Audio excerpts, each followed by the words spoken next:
राधे श्याम।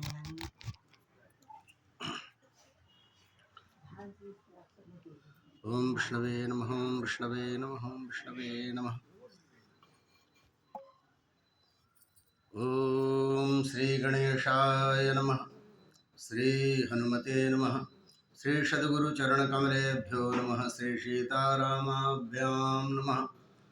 वक्रतुंड महाकाय कोटि सूर्य समप्रभ निर्विघ्नं कुरु मे देव सर्वकार्येषु सर्वदा। श्री सीतानाथ समारंभां श्रीरामानंदार्य मध्यमाम् अस्मदाचार्य पर्यन्तां वन्दे गुरु परम्पराम्।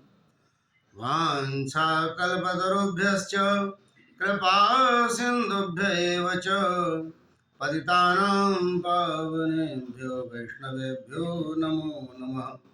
श्रीरामं रामभक्तिं च रामभक्तांस्तथा गुरून् वाक्काय मनसा प्रेम्णा प्रणमामि पुनः पुनः। यत्र यत्र रघुनाथ कीर्तनं तत्र तत्र कृतमस्तकाञ्जलिं बाष्पवारि परिपूर्णलोचनं मारुतिं नमत राक्षसान्तकं। यं प्रव्रजन्तमनुपेतमपेतकृत्यं द्वैपायनो विरहकातर आजुहाव पुत्रेति तन्मयतया तरवोऽभिनेदुः तं सर्वभूतहृदयं मुनिमानतोऽस्मि। नारायणं नमस्कृत्य नरं चैव नरोत्तमं देवीं सरस्वतीं व्यासं ततो जयमुदीरयेत्। भक्त भक्ति भगवंत गुरु चतुः नाम बपु एक, इनके पद वंदन किए नासै विघ्न अनेक। स्वामी मोहिन विसारिये लाख लोग मिल जाएं, हमसे तुमको बहुत है तुमसे हमको नाय। काहू केवल भजन है काहू के आचार, दास भरोसे कुंवर के सोबत पाँव पसार। दो क्षण भगवान नाम संकीर्तन सब कोई बोलिएगा। श्री राम जय जय राम।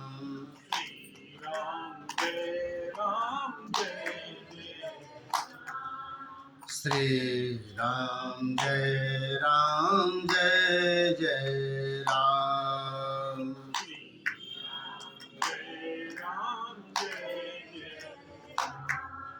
श्री राम जय जय राम।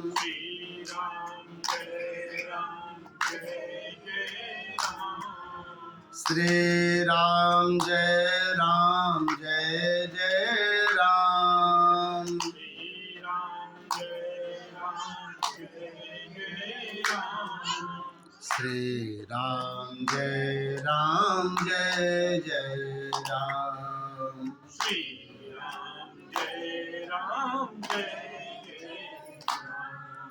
श्री राम जय जय राम।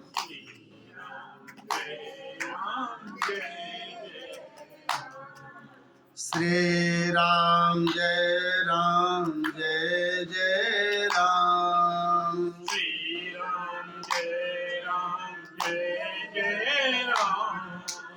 श्री राम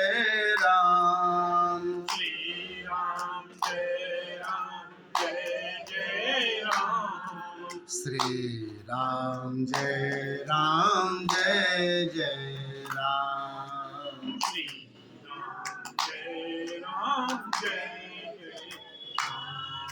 श्री राम जय जय राम।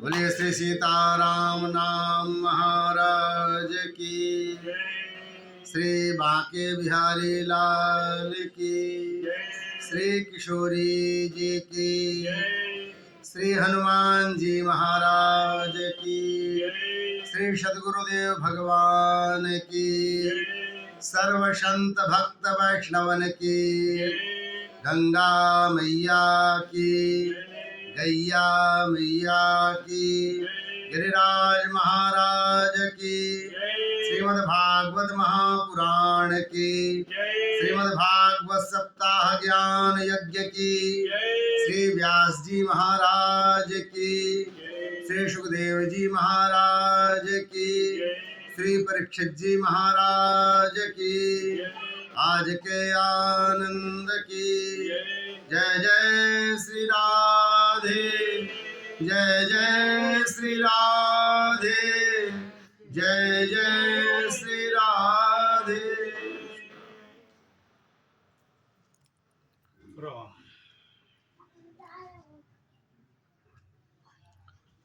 अकारण करुणावरणालय भक्तवांछा कल्पतरु तड़िद्युत अभिनंदित पीताम्बर धारी भगवान श्री कृष्ण, उनकी परम प्रिया श्री किशोरी जी की असीम अनुकंपा से परम पावन श्रीमद् भागवत महापुराण की यह सप्ताह कथा हम सब गोयल जी के आवास पर श्रवण कर रहे हैं। माता पिता और पितरों के आशीर्वाद से, उनकी प्रसन्नता के लिए,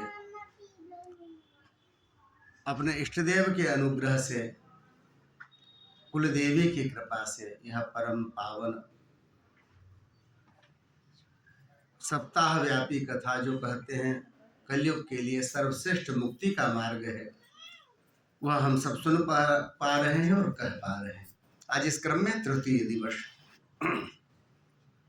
कथा श्रोता के रूप में पधारे हुए सभी श्रेष्ठ जनों को बारंबार नमन करते हुए, ब्राह्मण जनों को, वृद्ध जनों को नमस्कार करते हुए, प्रणाम करते हुए आइए कथा के क्रम में प्रवेश करें। कल हम सब ने जो सारांश कथा सायंकाल सुनाई जाती है, इस क्रम में श्री सुखदेव जी महाराज के आगमन की कथा श्रवण करी। राजा परीक्षित को ब्राह्मण बालक का शाप लगा है। इतिलंघित मर्यादम तक्षः सप्तमे हनि दक्षति स्म कुलांगार चोयितो में ततद्रुहम। श्रेष्ठ की पूजा करनी चाहिए, उनका सम्मान करना चाहिए, यही हमारे अनुशासन और स्मृतियां कहती हैं। इस मर्यादा का जिसने उल्लंघन किया है, उस व्यक्ति को आज के 7वें दिन तक्षक नाग आकर के काटेगा और उसकी मृत्यु हो जाएगी, ऐसा शाप दे दिया। और उसके प्रभाव से राजा परीक्षित गंगा जी के किनारे आकर के बैठ गए हैं। मन में कोई हानि या लाभ का भाव नहीं, बस मन में एक बात है कि 7 दिन यदि बचे हुए हैं तो वह पूरे के पूरे ठाकुर जी में लग जाए।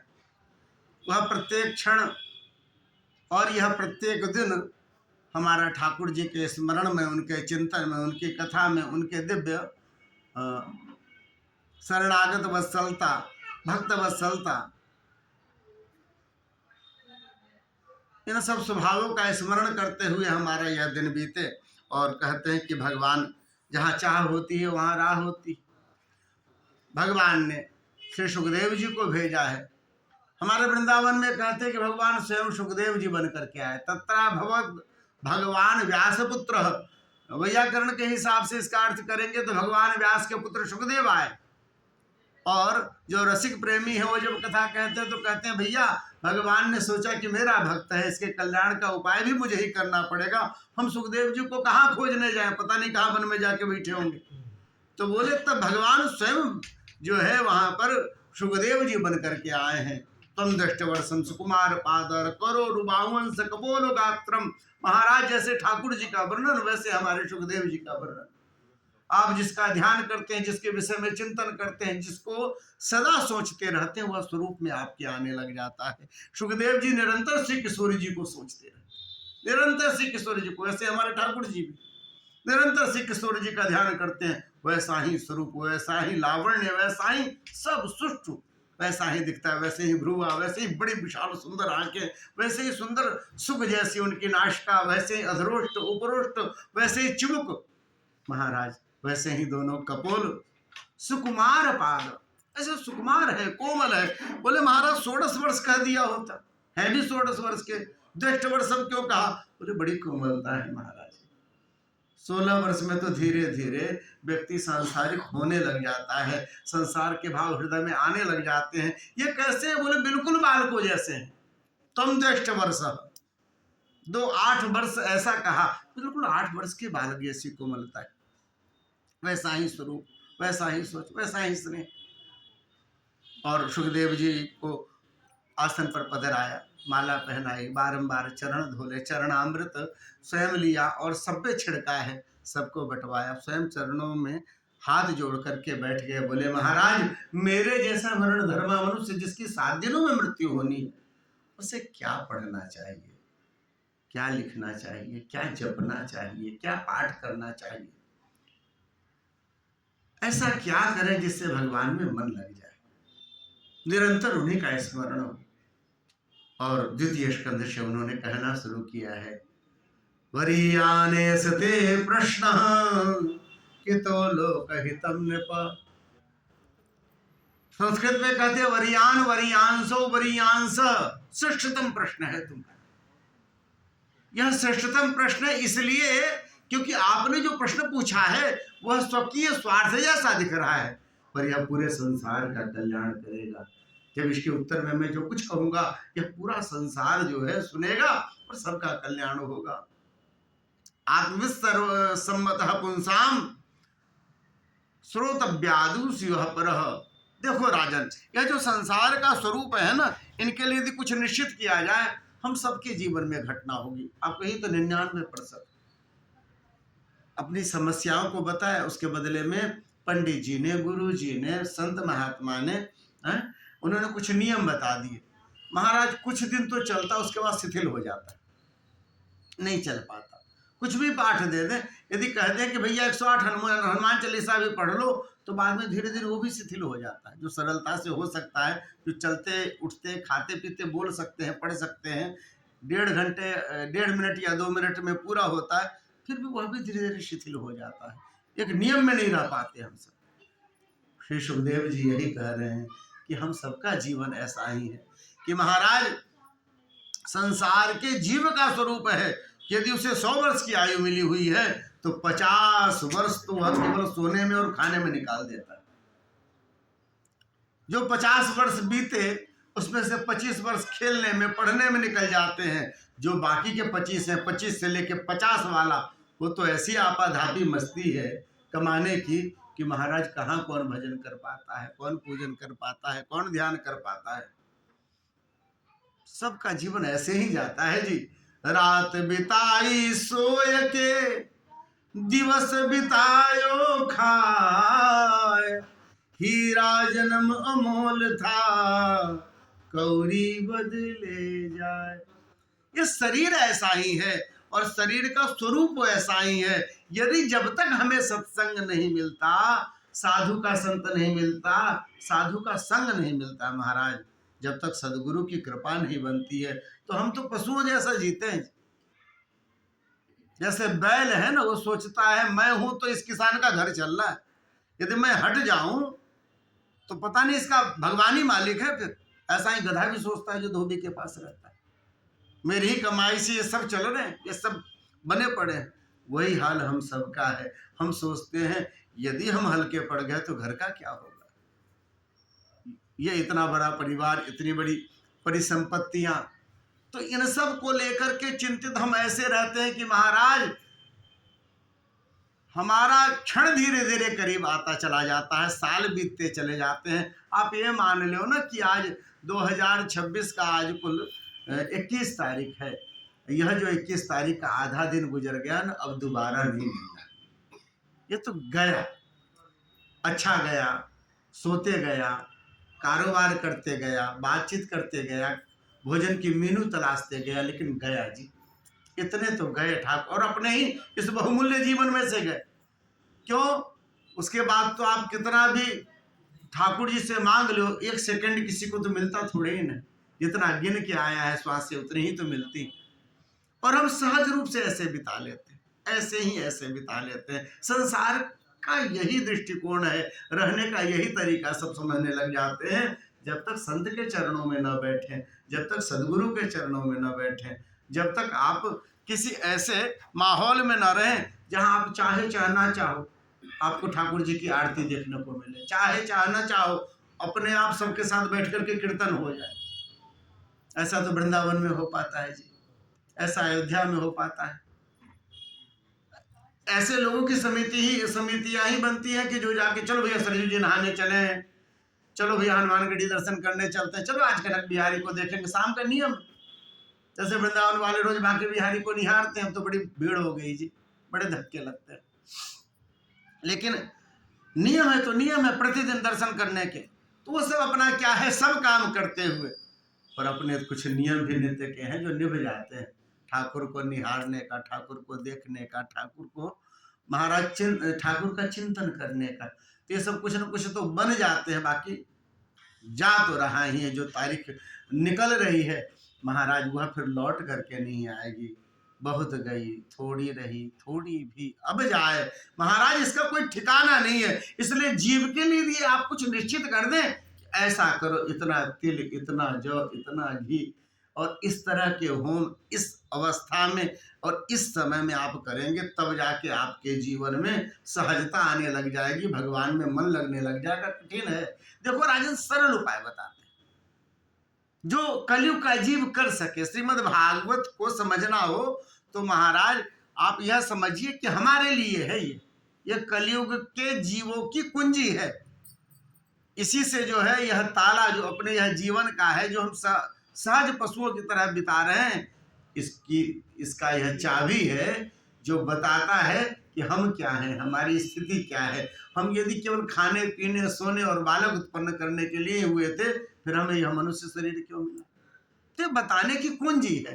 कहते हैं राजन, सरल उपाय बतलाते हैं ऐसा कि जो वृद्ध हो वह भी कर ले, और जो सहज रूप से बहुत कार्य में बिजी हो वो भी कर ले। हमारी माता जी लोग होती हैं, अब चाहे किसी के भी घर में हो, कैसे हो, सुबह में जो उठेंगी और उनका जो रूटीन शुरू होगा, ढेर सारे काम बच्चों के लिए, पति के लिए, छोटे बच्चे तैयार हो रहे हैं उनकी तैयारी करना, फिर वो जब विद्यालय से आएंगे फिर उनकी व्यवस्था करना, फिर यदि सेवक भी है तो उनको भी बताना पड़ता है, ये कर दो, ऐसे कर दो। हमारा छुट्टी नहीं होती, इतनी इतनी व्यस्त दिनचर्या। अच्छा, श्रद्धावान भी ज्यादातर माता जी लोग होती हैं, महिलाएं होती हैं, कहीं भी कथा देखो तो भीड़ भी नहीं की होती।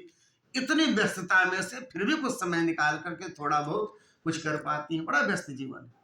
अब ऐसे व्यस्त जीवन में कोई ऐसा सरल उपाय बताएं जिससे सब कोई कर सके। उन्होंने बताया बहुत सरल उपाय है, पर यदि करेगा व्यक्ति तो होगा क्या? तस्माद भारत सर्वात्मा भगवान ईश्वर हरि श्रोतव्य, सुनना सुधार लीजिए।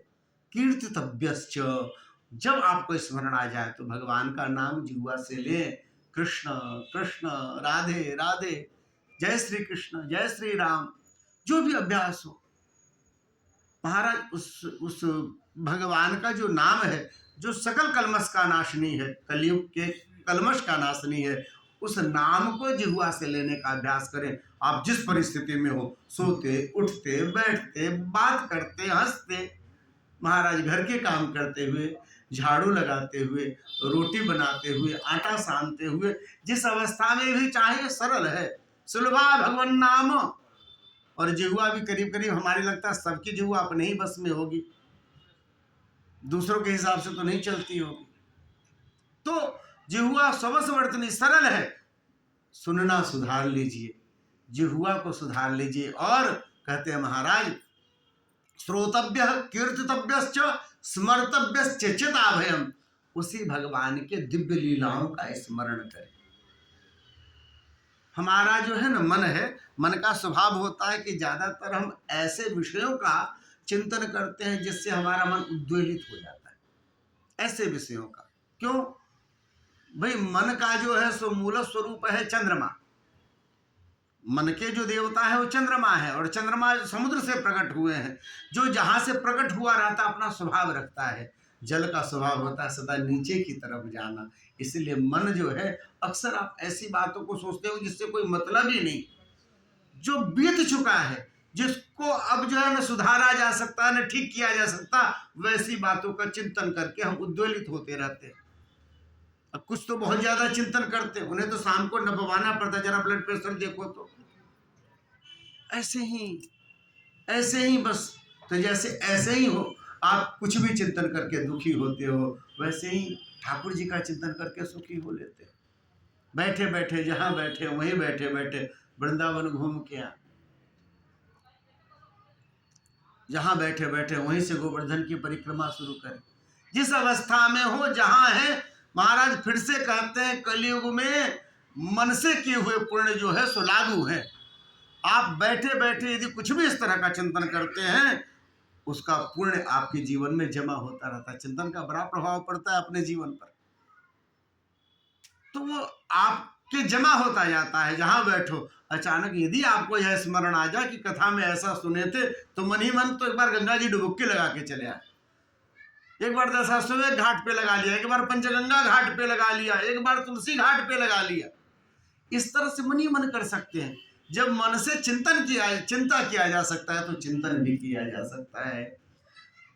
श्री सुखदेव जी कहते हैं कि राजन, इन तीन चीजों को यदि व्यक्ति सुधार ले, यह तो कोई रोगी भी है, खाट पे लेटा हुआ भी है, वह भी जिह्वा से धीरे धीरे ठाकुर जी का नाम ले सकता है, कानों से प्रयास कर सकता है कि ऐसे बातों पे ध्यान लगाए जहां थोड़ी सी आरती की कहीं से घंटी की आवाज आ रही हो, ध्यान चला जाएगा आरती। आजकल तो भगवान नाम लेने वाले मशीनें आने लग गई हैं। मोबाइल में सुविधा है कि आप कान में ऐसे लगा करके कथाएं सुन सकते हैं, भगवान नाम कीर्तन सुन सकते हैं, भगवत चर्चा सुन सकते हैं, तीर्थों का भ्रमण कर सकते हैं। महाराज बड़ी सुविधाएं हैं। बस ये जो मशीन है ना, श्री प्रेमानंद बाबा बड़ा बढ़िया करते हैं, इसका सदुपयोग भी बहुत है। यदि करें तो यही आपका जीवन सुधार भी देगा, और यदि दुरुपयोग करें तो यह बिगाड़ भी देता है महाराज। और ज्यादातर क्योंकि मनी राम का स्वभाव है नीचे की तरफ जाने का, तो दुरुपयोग ही होता है। गाने वाने सुनते हैं, सब सीरियल वगैरह देखेंगे, उसी में यह स्वरूप है। पर यदि आप उसका सदुपयोग करें, थोड़ा थोड़ा प्रयास करने से होता है। प्रयास करेंगे ना तो धीरे धीरे दिनचर्या ठीक होने लग जाती है। प्रयास करें ठीक, बस ये भावना ना है कि अब तो मैं संत होने लग गया, अब तो मैं कथाएं सुनता हूँ। अब जब भी ऐसी भावना आएगी, फिर 10 विघ्न आएंगे आपके कार्यक्रम। यदि ऐसी भावना नहीं आई, फिर तुम्हारा धीरे धीरे अभ्यास बनने लग जाता है। अर्जुन गीता में ठाकुर जी को कहते हैं, ठाकुर जी चंचलम ही मन कृष्ण प्रमाथि बलभद्रढ़। हे प्रभु, ये मन बड़ा चंचल है, कितना भी ले करके उसको आकर के भगवत चरणारविंद में बैठाओ, कुछ सेकंड बैठेगा फिर उड़ के कहीं चला जाएगा, दिल्ली बंबई मद्रास, कहीं भी चला जाएगा। अब क्या करें? भगवान बहुत सरलता से कहते हैं, अभ्यास है न तू कौनते वैराग्य न चक्रिय। अभ्यास के द्वारा और वैराग्य के द्वारा ये मन बार बार किसी वस्तु पे लुप्त होता है ना। तो श्रीमद् भागवत में या एकादश स्कंद में ठाकुर जी ने बताया, उन विषयों के विषय में आप चिंतन कीजिए कि वो सब चीजें जिनके पास है, क्या उनके जीवन में सुख है? जहां जहां है, क्या वो बहुत सुखी दिखते हैं? उनके जीवन में अब संतुष्टि आ गई? नहीं ना। तो ये सब होने से भी जीवन में बहुत बदलता कुछ नहीं है, पर ठाकुर के नाम होने से बहुत बदलता है। भगवान नाम का स्मरण हो, भगवान की लीलाओं का चिंतन हो, तो महाराज बहुत बदलता है, फिर जीवन इसका अंतर पड़ता है। श्री सुखदेव जी महाराज कहते हैं, राजन भगवान नाम का आश्रय लो, भगवान की कथाओं का आश्रय लो। कथा इसलिए कि भगवान नाम में प्रेम बनता जाए, कथाएं इसलिए कि महाराज उनकी सुधि आए, उनकी सुधि आए जिन्होंने यह देह दिया है, जिन्होंने चलने फिरने की का सामर्थ्य दिया, जिन्होंने रोटी सामने देख कर के भी 5 अंगुलियां मुंह तक आ पाए, इसकी भी व्यवस्था करी। कई बार तो सामने पड़ा रहता जी, खा नहीं सकते, पर यदि खा पा रहे तो भी ठाकुर की कृपा है। तो ये सब जब स्मरण करने लग जाएंगे तो ठाकुर जी के प्रति प्रेम बढ़ेगा, उनके चरणों में प्रेम बढ़ेगा। देखो राजन, 2 विधि हैं भगवान को स्मरण करने के, या तो सब में भगवान को देखो, या फिर अपने हृदय में भगवान को देखो, या जो कुछ भी संसार में आपको दिख रहा है दृश्य जगत, ये सब भगवान का ही स्वरूप है।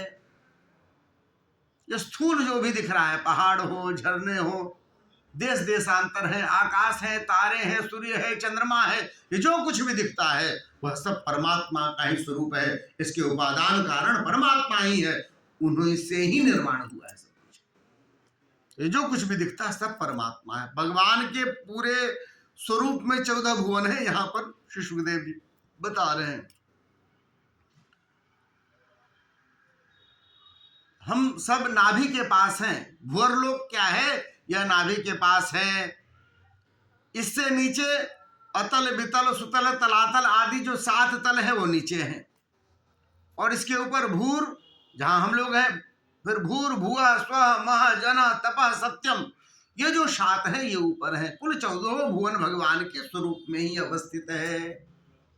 तो जो कुछ भी स्थूल स्वरूप दिख रहा है संसार में, उन सब में ठाकुर जी को देखने का अभ्यास करो। अब अभ्यास तो करे वो अलग बात है, पर महाराज हम सब इतने बड़े वैरागी नहीं हैं, या हमारे जीवन में इस तरह की तपस्या नहीं है कि हम यदि अभ्यास भी करें तो हमसे बन जाए। हमें तो मामा के लड़के में अपना भाई दिखाई देता है, ये मामा दिखाई देते हैं, चाचा दिखाई देते हैं, ताऊ दिखाई देते हैं, ये अपना घर दिखाई देता है, ये पड़ोसी का घर दिखाई देता है। हमारे मन में इस तरह की अवस्था नहीं कि हम सब में ठाकुर जी को देख सकें। तो उन्होंने कहा तब एक काम करो, फिर एक जगह जहां से शांति से आप आसन लगा के बैठ सकें, ऐसे स्थान पर बैठ करके और पालथी मार करके सुखासन में या पद्मासन में बैठ करके आंखें बंद कीजिए, और आंखें बंद करके प्रादेश मात्र ममलम, महाराज इतना बड़ा मान लो, हृदय के बीचों बीच एक परमात्मा के दिव्य स्वरूप का ध्यान करें। शांत होकर के बैठेंगे, दिव्य स्वरूप का ध्यान करें। श्री हनुमान प्रसाद जी पोद्दार जी ने भगवान के ध्यान की बड़ी सरल विधि बताई, जैसा उन्होंने अपने जीवन में महसूस किया। जब नारद भक्ति सूत्र की व्याख्या करी है उन्होंने, तो एक प्राचीन किसी कलाकार का बनाया हुआ भगवान विष्णु का चित्र उन्होंने देखा। उस चित्र को एक बार देखते, फिर आंखें बंद करके उसे हृदय में स्वरूप को निहारते, फिर जो चीजें स्पष्ट नहीं होती फिर से देखते, और फिर से उसके हृदय में निहारते। इस तरह से करते करते जो तस्वीर में है वो फिर हृदय में धीरे धीरे स्मरण होने लग गया, ध्यान होने लग गया, उनकी धारणा बन गई। श्री सुखदेव जी कहते हैं कि ऐसे ही स्वरूप का ध्यान कीजिए, अपने हृदय में ठाकुर जी के दिव्य स्वरूप का ध्यान करें। कैसे हैं महाराज? सुंदर अभी अभी का खिला हुआ कमल है, उस कमल के बीचों बीच छोटे छोटे मधुर पीले पीले केसर के बीच में परमात्मा के दिव्य चरणारविंद दोनों अवस्थित हैं। कैसे चरण हैं? तो बोले महाराज महावर से युक्त चरण है, उसमें नाना प्रकार की रेखाएं अंकित हैं। रथ बना है, कुलिश बना हुआ है, जौ बना हुआ है, कमल के पुष्प बने हुए हैं। इस तरह से बहुत सारे सुंदर गुण रेखा जो है परमात्मा के चरणों में अवस्थित है। वैसे कोमल पद महावर से युक्त भगवान के चरण उस कमल पर रखे हैं। भगवान के पांव की उंगलियां और उसके नख ऐसे चमक रहे हैं महाराज, नखमणि कहा जाता है। नखमणि ऐसे चमक रहे हैं कि उसके प्रकाश से हमारे हृदय का पूरा अंधकार दूर हो रहा है। भगवान ने बड़े सुंदर पायजेब धारण किए हुए हैं, सुंदर सुंदर मणियां उसमें लगी हुई हैं। भगवान के दिव्य चरणारविंद के दर्शन के बाद अब धीरे धीरे ऊपर की तरफ चले। भगवान ने बड़ा सुंदर पीतांबर धारण किया हुआ है, जिसमें बड़े सुंदर गोटे लगे हुए हैं, और उस गोटे में छोटी छोटी घंटियां लगी हुई हैं। परमात्मा के दिव्य घुटनों का ध्यान करें, कटी का ध्यान करें। कटी में बड़ा सुंदर भगवान ने पचरंगा फेटा बांधा हुआ है, और बड़ी सुंदर उनके कटिसूत्र हैं। बहुत सुंदर करधनी पहनी है ठाकुर जी ने। भगवान के जो उदर हैं वो त्रिबली से युक्त हैं, 3 रेखाएं हैं जी। नाभि बड़ा गंभीर है और बड़ा गहरा है। वह दिव्य नाभि से ऊपर जब चलते हैं तो विशाल वक्षस्थल है, और उस वक्षस्थल पर महाराज सुंदर सुंदर हार विराजमान है, सुंदर सुंदर मालाएं विराजमान हैं। बड़ा सुंदर जो है वनमाला विराजमान है, जिस पर नाना प्रकार के भौड़े भटक रहे हैं और चारों तरफ आवाज करते हुए घूम रहे हैं। वह सुंदर माला के बीच परमात्मा ने कौस्तुभ मणि और श्री लक्ष्मी जी को विराजित रखा है। बड़े सुंदर विशाल उनके कंधे, और उसके ऊपर लहराता हुआ सुंदर उनका दुपट्टा जो बहुत शोभायमान हो रहा है। 4 हाथ हैं भगवान की वो भी आजानुबाहु हैं, बिल्कुल घुटनों तक लंबे लंबे हाथ। जैसे केले के जो वृक्ष होते हैं बड़े कोमल होते हैं चमकते हुए, वैसे ही केले के वृक्ष के समान चमकते हुए दोनों हाथ हैं उनके, कमल के समान दोनों उनके कर कमल। और उन चारों में विविध आयुध भगवान ने धारण किया है, क्रमशः शंख चक्र गदा पद्म भगवान ने धारण किए हुए हैं।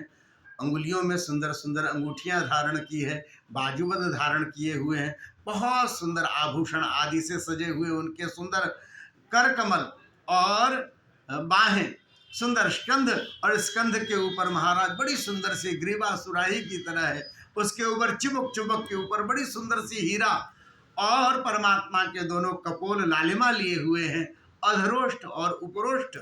उनके बीचों बीच भगवान के मुस्कान के समय वो दिखती हुई सुंदर सुंदर उनके दांत, ऐसा लगता है जैसे महाराज अनार के दाने किसी ने बड़े सुंदर सलीके से बैठा दिए हों, क्योंकि भगवान ने लगता है कि पान पाया हुआ है, इसलिए हल्की हल्की लालिमा लिए हुए दांत हैं। दाड़िम दशन कहा जाता है, दारिम दसन हसन बिच टोना।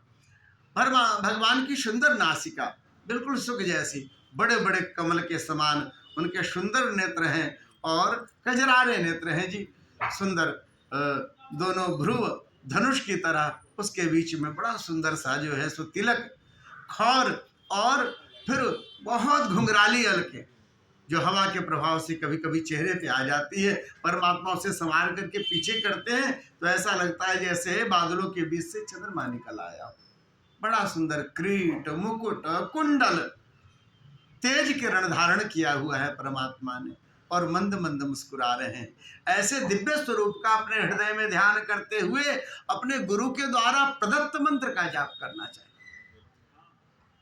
जैसे जैसे राजन एक एक अंग आपको स्पष्ट होता जाए वैसे ध्यान करते चले जाओ, फिर आपके हृदय में ठाकुर जी की छवि दिखने लगेगी।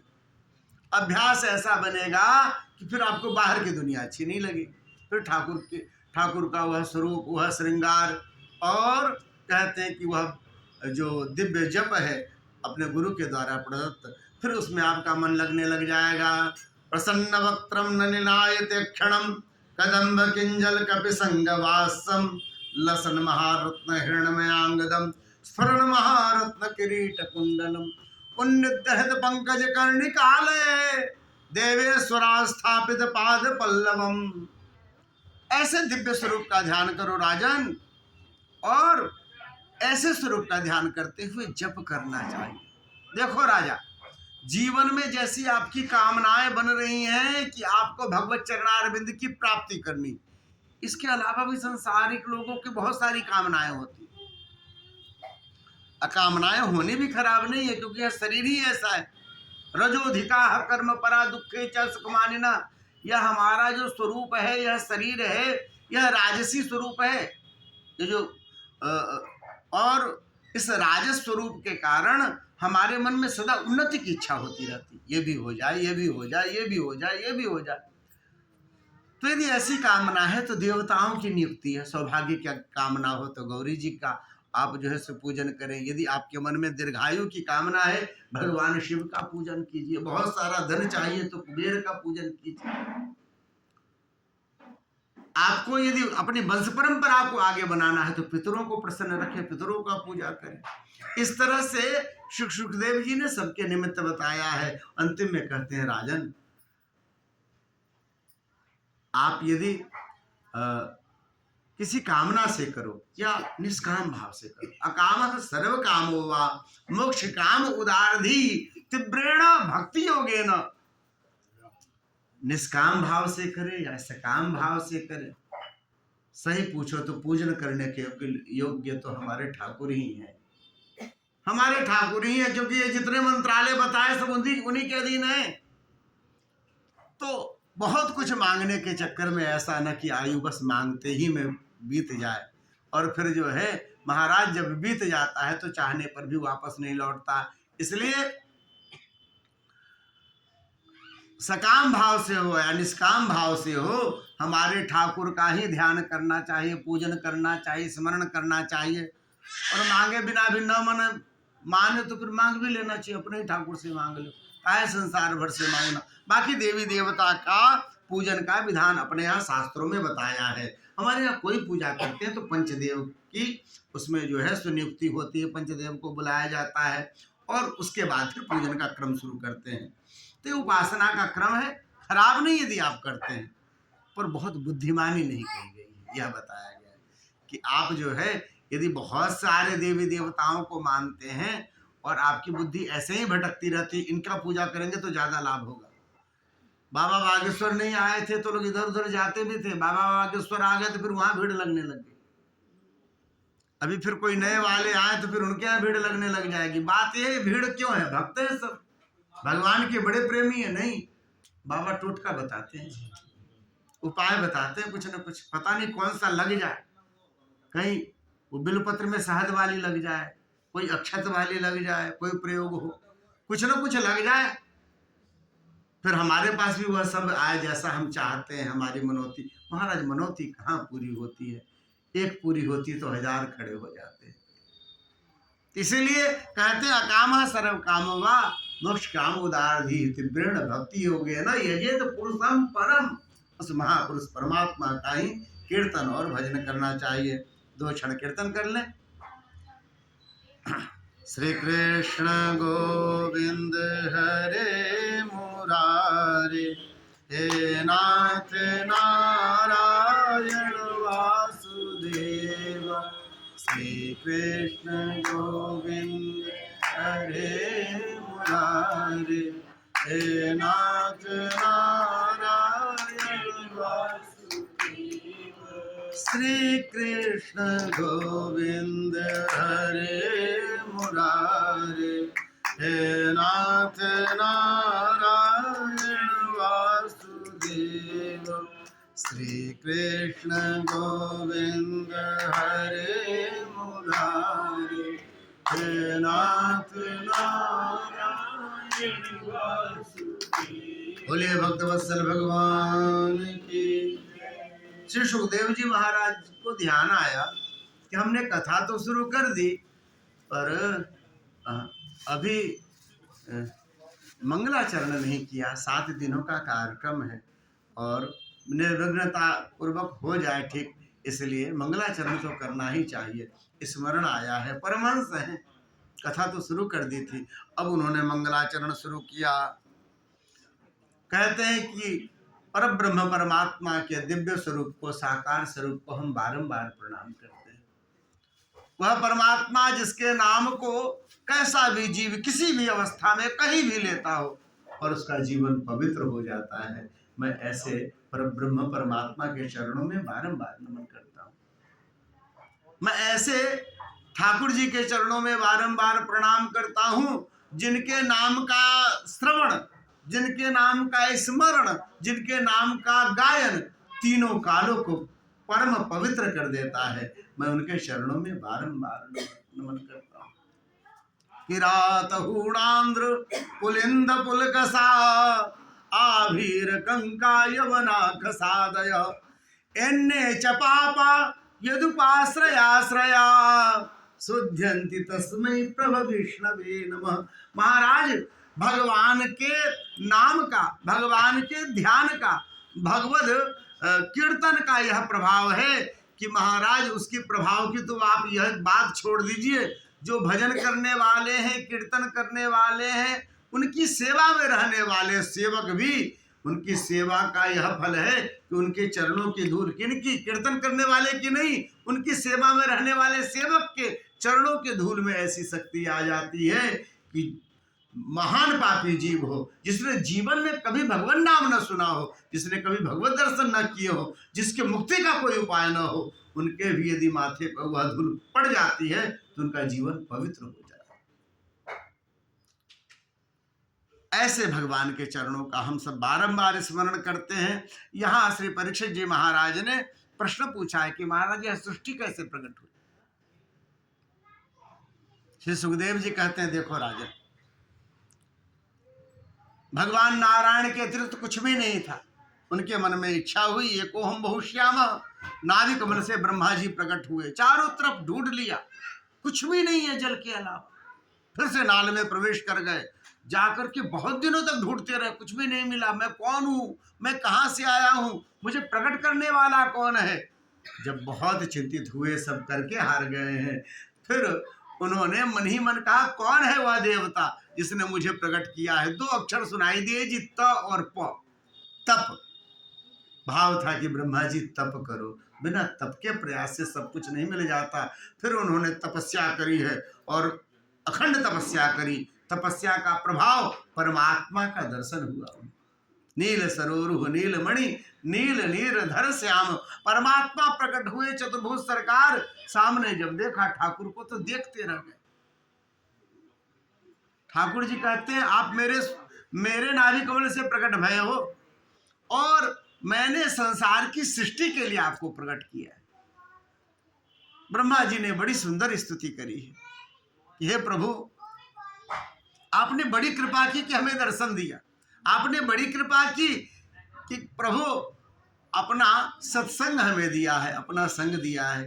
हे गोविंद, जिसकी बुद्धि संसार में ही लगी रहती है, जो घर परिवार को ही सब कुछ अपना मानते हैं, गेह देह में ही लगा हुआ जिनका स्वरूप है, उसको तो प्रभु आप कहाँ मिल पाओगे। जिसके ऊपर आप कृपा करते हो उसे मिल पाते हो प्रभु। और मुझे आप जो मिले हैं, ये हमारी तपस्या का फल नहीं है, विशुद्ध रूप से आपकी कृपा है। परमात्मा मुस्कुराए हैं। ब्रह्मा जी ने 1 अध्याय में स्तुति करी है। ब्रह्मा जी पूछते हैं, क्या आदेश है? बोले सृष्टि करो। बोले कैसे करो? सृष्टि करने के लिए भी तो सामग्री चाहिए ना। भगवान मुस्कुराते हुए कहते हैं, ब्रह्मा जी मैंने सब सेट कर दी, मैंने सब व्यवस्था कर दी, आप तो केवल शुरू कर दो। और एक बार आप शुरू कर दोगे तो सब व्यवस्था बनने लग जाएगी। गीता में भगवान कहते हैं अर्जुन को, जो निमित्त मात्रम भव सभ्य साचीन। अरे ये सब जितने मैंने सबको मार दिया, तो बस बाण चला, सब व्यवस्था बनती चली जाएगी। मैं हूं ना, तुम निमित्त बनो। ब्रह्मा जी को भी यही बात कह रहे हैं, ठाकुर आप निमित्त बनिए, मैंने सब संपादन कर दिया, व्यवस्था बना दी है, बस आप एक बार प्रयास शुरू करेंगे तो धीरे धीरे सब बनने लग जाएगा, सृष्टि होने लग जाएगी। ब्रह्मा जी ने कहा, फिर भी प्रभु एक बात और थी आपके चरणों में। बोले क्या? हम संसार में थोड़ा बहुत भी कुछ कर लेते हैं और अपने कार्य में सफल होते हैं ना, अहंकार आ जाता है जी, मैंने किया। और अक्सर लोग कहते हैं, महाराज जब आए थे बम्बई में तो हम लोग देखते हैं मोबाइल में आता 17 रुपये 15 रुपये लेके 300 रुपये लेके जेब में आए थे, कुछ नहीं था। आज ये सब जो कुछ भी देख रहे हो, यानी कहने का अर्थ मैंने ही किया है। महाराज अपने जीवन में जो कुछ भी होता है समझो तो अपने प्रयास तो होते ही हैं, माता पिता की कृपा काम करती है। अपने यहाँ तो कहावत है, बाढ़े पूत पिता के घर में। आपकी दादी जी का वह जो है भोले बाबा को चढ़ाया हुआ जल काम आता रहता है। जब आप समझते मैं ही कर रहा हूँ, आपकी सफलता में किसका किसका है? आपके पितरों का आशीर्वाद काम करता है कि मेरी वंश परंपरा में एक व्यक्ति जो निकला है, इसके मार्ग सहज हो जाए, यह जो भी प्रयास करे उसमें सफल हो जाए। तो महाराज पितर वहां बैठ के मनाते हैं, माता पिता का आशीर्वाद काम करता है, दादी का आशीर्वाद काम करता है, अपने कुटुंबियों का सबका जो है सहयोग काम करता है, तब व्यक्ति कहीं सफलता प्राप्त करता है। ब्रह्मा जी कहते हैं, पर हमें बड़ी जल्दी घमंड आ जाता है, अहंकारी हो जाते हैं। कई बार तो लोग बड़े और श्रेष्ठ लोगों का अनादर करने लग जाते हैं, धन के कारण, अपने पद के कारण, अपनी प्रतिष्ठा के कारण। ये जो मैंने पाया अपने बल पे पाया है। प्रभु हमें अहंकार ना है। मैं तो संसार की सृष्टि करने जा रहा हूँ, करोड़ों ब्रह्मांड बनाने जा रहा हूँ, तो मुझे तो अहंकार आना लाजमी है। बोले प्रभु आए ना, ऐसी कृपा करो। भगवान ने कहा तथास्तु, नहीं आएगा, आप निर्माण करो। और कहते हैं ब्रह्मा जी ने यहाँ पर अक्षधा सृष्टि रची है। आप जो देखते हैं 5 पैर वाले 10 पैर वाले ये सब जो जीव हैं छोटे छोटे, ये पहले रचे गए। इसके बाद फिर धीरे धीरे फिर 4 पैर वाले 3 पैर वाले, इन सब का क्रम आया है। फिर ऊंट, हाथी, बैल, घोड़े, ये सब जो आप देख रहे हैं 2 खुर वाले, उन सब का भी क्रम आया। गाय को 2 खुर होता है, घोड़े को 1 खुर होता है। इस तरह से उन सब की रचना हुई। इन सब की रचना करके भी बहुत संतुष्टि नहीं मिली। फिर चिड़िया सब जो आप देखते हैं बटेर, सबको देखा आप समझो आपके पूर्वज हैं जी, अब से वो पहले बनाए गए थे। उन सब की रचना करिए, जो बत्तख, सुंदर बत्तख और हंस, गौरैया, ये सब जो दिखते हैं, इन सब का निर्माण किया। अब उसके बाद उन्होंने कहा कि कुछ दैवीय रचना करना चाहिए। उसके बाद उन्होंने दैवीय रचना करी, जो देवता हैं, गंधर्व हैं, यक्ष हैं, किन्नर हैं, भूत प्रेत, ये सब दैवी उन्हीं मानी जाती हैं, इन सब की रचना करी है। इसके बाद उन्होंने मानव को बनाया, मनुष्य की रचना करी। थोड़ा सा तो मन प्रसन्न हुआ, ऐसा कुछ तो किया जैसे लगता है कि यह हमारी सृष्टि में सहायक होंगे, अब हमारी सृष्टि दिखाई देगी। उसके लिए उन्होंने लक्षण नियुक्त किए, रजोधिकाः कर्म पराः दुखेषु सुखमानिनः। ये जो मैंने मानव बनाया ना, इसके लक्षण यह होंगे, ये रजो प्रवृत्ति का होगा। जब जन्म लेगा तभी से मैया उसको कहेगी मेरा राजा बेटा है, राज बनाएगा, राजा कहलाएगा शुरू से ही। तो वह रजोधिकाः, शुरू से ही मैं ये भी करूंगा, मैं ये भी करूंगा। लोग कार्यक्रम बनाते, बनाना ही चाहिए, उन्नत स्वभाव में तो होना ही चाहिए। महाराज, संसार भी तो ठाकुर जी का ही स्वरूप है ना, इसको बनाना, इसको सजाना, ये भी ठीक है, बस इसमें लग जाने से मना है कि भैया बुद्धि आपकी लग गई, ये मेरा है, मैं इसका मालिक हूँ, ये गलत है। बाकी तो बनाना ही चाहिए। बड़ा सुंदर प्रसंग आता है कि जब भरत जी चलते हैं राम जी को मनाने के लिए, तो विचार करते हैं पर अयोध्या को सुरक्षित करो जी। क्यों? संपत्ति सब रघुपति कहे आही, जो कुछ भी है संसार में सब ठाकुर जी का ही है, उसे सुरक्षित करें, उसे सजा के रखें। यह भगवान की व्यवस्था है जिसके बीच में हम रहते हैं, आबो हवा सब ठाकुर जी की। यदि इस रूप में आप उसको उन्नत करने की सोचते हैं, रजोधिकार और कर्म पराः, निरंतर जो है कर्म में व्यस्त रहेंगे, करते रहेंगे, प्रयास करते रहेंगे, इसके बाद ये कर लें, इसके बाद ये कर लें, इसके बाद ये कर लें। तीसरा जो बताया और थोड़ा सा दुखेषु सुखमानिनः, दुख को ही सुख मान करके रहेगा। सोचेगा ये बना लूंगा तो मैं सुखी हो जाऊंगा, ये बना लूंगा तो सुखी हो जाऊंगा, ब्याह हो जाएगा तो सुखी हो जाएंगे साहब, बेटे हो जाएंगे तो सुखी हो जाएंगे, बेटे का ब्याह हो जाएगा तो सुखी हो जाएंगे, पोता पोती, बस इसी चक्कर में धीरे धीरे बूढ़े हो जाते हैं, उसमें सुख खोजने लग जाते हैं। सुख तो ठाकुर जी के भजन में है, सुख ठाकुर जी के स्वरूप चिंतन में है, सुख ठाकुर जी के तीर्थों में है, सुख ठाकुर जी के नाम में है। यदि हम सुख के जो है जगह बदलते चले जाएंगे कि नहीं इसमें सुख मिलेगा, इसमें मिलेगा, इसमें मिलेगा, तो फिर बड़ा भटकाव है।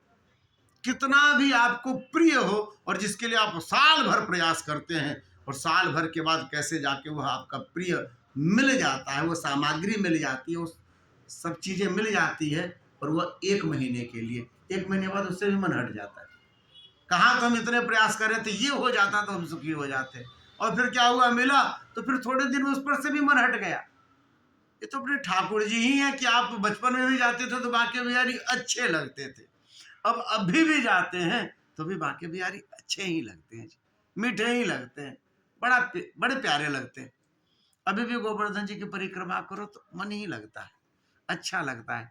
आप शाम को जब अपने गेस्ट हाउस में या घर में लौट करके आते होंगे तो थके रहते होंगे, ये पाँव की चमड़ी निकलने लग जाती है, कष्ट होते हैं, पर उसके बाद मन में सुकून होता है, अच्छा बढ़िया। तो ठाकुर जी ही है एक से, बाकी तो दुखे च सुखमानिनः, संसार में जिससे दुख होता है उसी को सुख मान करके व्यक्ति प्रयास करता रहता है। ये हमारे मानवीय स्वरूप के लक्षण हैं। ये सब किया फिर भी संतुष्टि नहीं मिली। महाराज तो प्रथम 4 कुमार प्रकट हुए हैं उनके स्वरूप से, और बच्चों को कहा सुनो भैया तुम प्रथम बालक हो, भगवान के अंश अवतार हैं, आप प्रथम बालक हो, अब जल्दी जल्दी आप ब्याह करो और आपके बाल बच्चे होने लग जाएं। अब हम अपने स्वयं बनाते हैं बाल बच्चे, घर परिवार, तो बहुत समय लगता है, और ऐसे आप ब्याह करोगे तो अपने आप बाल बच्चे होते रहेंगे, तो हमारा जो है सृष्टि का क्रम बनने लग जाएगा। सनत कुमारों ने चारों ने कहा कि पिताजी यह शरीर भगवान के भजन के लिए हमें मिला है, और यदि हम संसार में ऐसे लगने लग जाएंगे, आपके सृष्टि में लगने लग जाएंगे, तो हमसे भजन छूट जाएगा, इसलिए हमें नहीं लगना संसार में, आपकी सृष्टि में सहायता भी नहीं करनी है, हमें तो ठाकुर जी का भजन करना है, उनका ध्यान करना है। ब्रह्मा जी को क्रोध आ गया, उन्होंने कहा देव सृष्टि का पहला बेटा है, और यही बात अपने पिता की नहीं मानेगा तो बाद वाले तो इसी के अनुसार चलेंगे। तो उन्होंने कहा देखो नहीं बात मानोगे तो मैं शाप दे दूंगा। सनत कुमारों ने देखा कुछ नहीं बोले, इन पे तो कोई असर ही नहीं पड़ा। बोले जितने बड़े उतने ही बड़े, जीवन भर रह जाओ 5 वर्ष के। चारों कुमार मुस्कुराने लग गए। शाप कहाँ दिया, तो आशीर्वाद दे दिया आपने। बड़े होते तो मन में विकार आती, और विकार आता तो हो सकता था कि हमारा संसार में मन लग जाता, पर 5 वर्ष के हैं सदा, तो हृदय में सदा कोमलता बनी रहेगी। तो हमारी चेष्टाएं भी बाल सुलभ होंगी और ध्यान भी ठाकुर जी के चरणों में लगा रहेगा। शरीर ही तो विकार का कारण है महाराज। आपका स्वस्थ हो जाए, बली हो जाओ, और फिर देखो महाराज 2-3 आदमी का सर फोड़ते निकलेंगे, नहीं तो पहलवान का है के। ठाकुर जी थोड़ा सा भी स्थिति अनुकूल कर दे तो व्यक्ति ऐसा नहीं कि कोई ठाकुर जी की सेवा करेगा, उसकी बुद्धि बिगड़ने लग जाती है, शरीर पे ध्यान जाता है। ज्यादा सौंदर्य दे दें, ज्यादा धन दे दें, कोई न कोई कर्तव्य दे दें, थोड़ा सा हाथों में थोड़ी वो आ जाए ना, शक्ति आ जाए, तो व्यक्ति जादूगर का जो है तो फिर स्टेज शो करने लग जाता है। कुछ भी आपको यदि स्पेशल आपको दिखता है तो उससे आप संसार में फिर धन कमाने निकल जाते हैं, ठाकुर को भूल जाते हैं। आपने अच्छा किया 5 वर्ष का छोड़ा। क्यों 5 वर्ष का बालक तो कुछ कर ही नहीं सकता जी, वो तो ज्यादा प्रयत्न भी नहीं कर सकता, तो फिर क्या करेंगे, फिर ठाकुर जी का भजन करेंगे। अब कहते हैं कि उसके बाद भगवान शिव प्रकट हुए। शिव जी ने देखा, शिव जी को देखा उन्होंने, तो शिव जी रोने लग गए जी। बोले रो क्यों रहे? बोले अभी अभी आपने बड़े भाई साहब को डांट दिया ना, मुझे भी डांट दोगे? बोले नहीं नहीं डांटेंगे, तुम हमारी बात मानोगे तो नहीं डांटेंगे। तो बोले बताओ क्या करें? बोले महाराज आप एकादश स्वरूप आपका होगा, आपकी एकादश रुद्राणियां होंगी, और आप हमारी सृष्टि में सहायता करो। अच्छा मन तो रुद्र भगवान का भी था कि भजन करें, और किया भी उन्होंने, लेकिन उस समय मना नहीं किया। 2 तरीके हैं करने के, यदि आपका न मन हो तो, या तो ऐसा करो, या तो मना कर दो आप, या तो फिर ऐसा करो कि सामने वाला मना कर दे, भैया तू रहने दे, तुमसे नहीं हो सकेगा। भगवान रुद्र ने क्या किया, अपने अनुसार सृष्टि बनानी शुरू की। तो जब ये सब नाना प्रकार के जीव बना रहे थे, तो हमारे भोले बाबा भूत बनाने लग गए, प्रेत बनाने लग गए, पिशाच बनाने लग गए, डाकिनी साकिनी, जितने प्रकार उन सबको बनाना शुरू किया। भूत प्रेतों का तो स्वरूप ऐसा ही है जैसा भोले बाबा बारात में लेके गए थे। महाराज सबने जो है ब्रह्मा जी की बनाई हुई सृष्टि को पाना शुरू कर दिया। अब इधर ब्रह्मा जी बनाते चले जा रहे हैं हाथी, घोड़े, ऊंट, गाय, हिरण, और इधर देख रहे खत्म होता चला जा रहा है। ये सब जा कहाँ रहे? तब ध्यान से देखा तो भगवान रुद्र के बनाए हुए भूत प्रेत पिशाच जो है इनको पाते चले जा रहे हैं, ब्रेकफास्ट में, डिनर में पाते चले जा रहे हैं। ये तो हमारा ही सृष्टि खत्म कर रहा है, ये कैसा बनाया आपने सृष्टि, जो हमारी सृष्टि चौपट कर रहे, भैया तुम रहने दो, तुमसे नहीं हो पाएगा। ऐसी कोई सृष्टि करता है बताओ? तो सृष्टि ही खत्म करने लग गए। यही तो चाहते थे भगवान भोलेनाथ। बस उन्होंने सृष्टि करनी छोड़ी और फिर सुंदर से एक स्थान पर बैठ करके ध्यान पूर्वक हमारे ठाकुर का नाम जपने लग गए।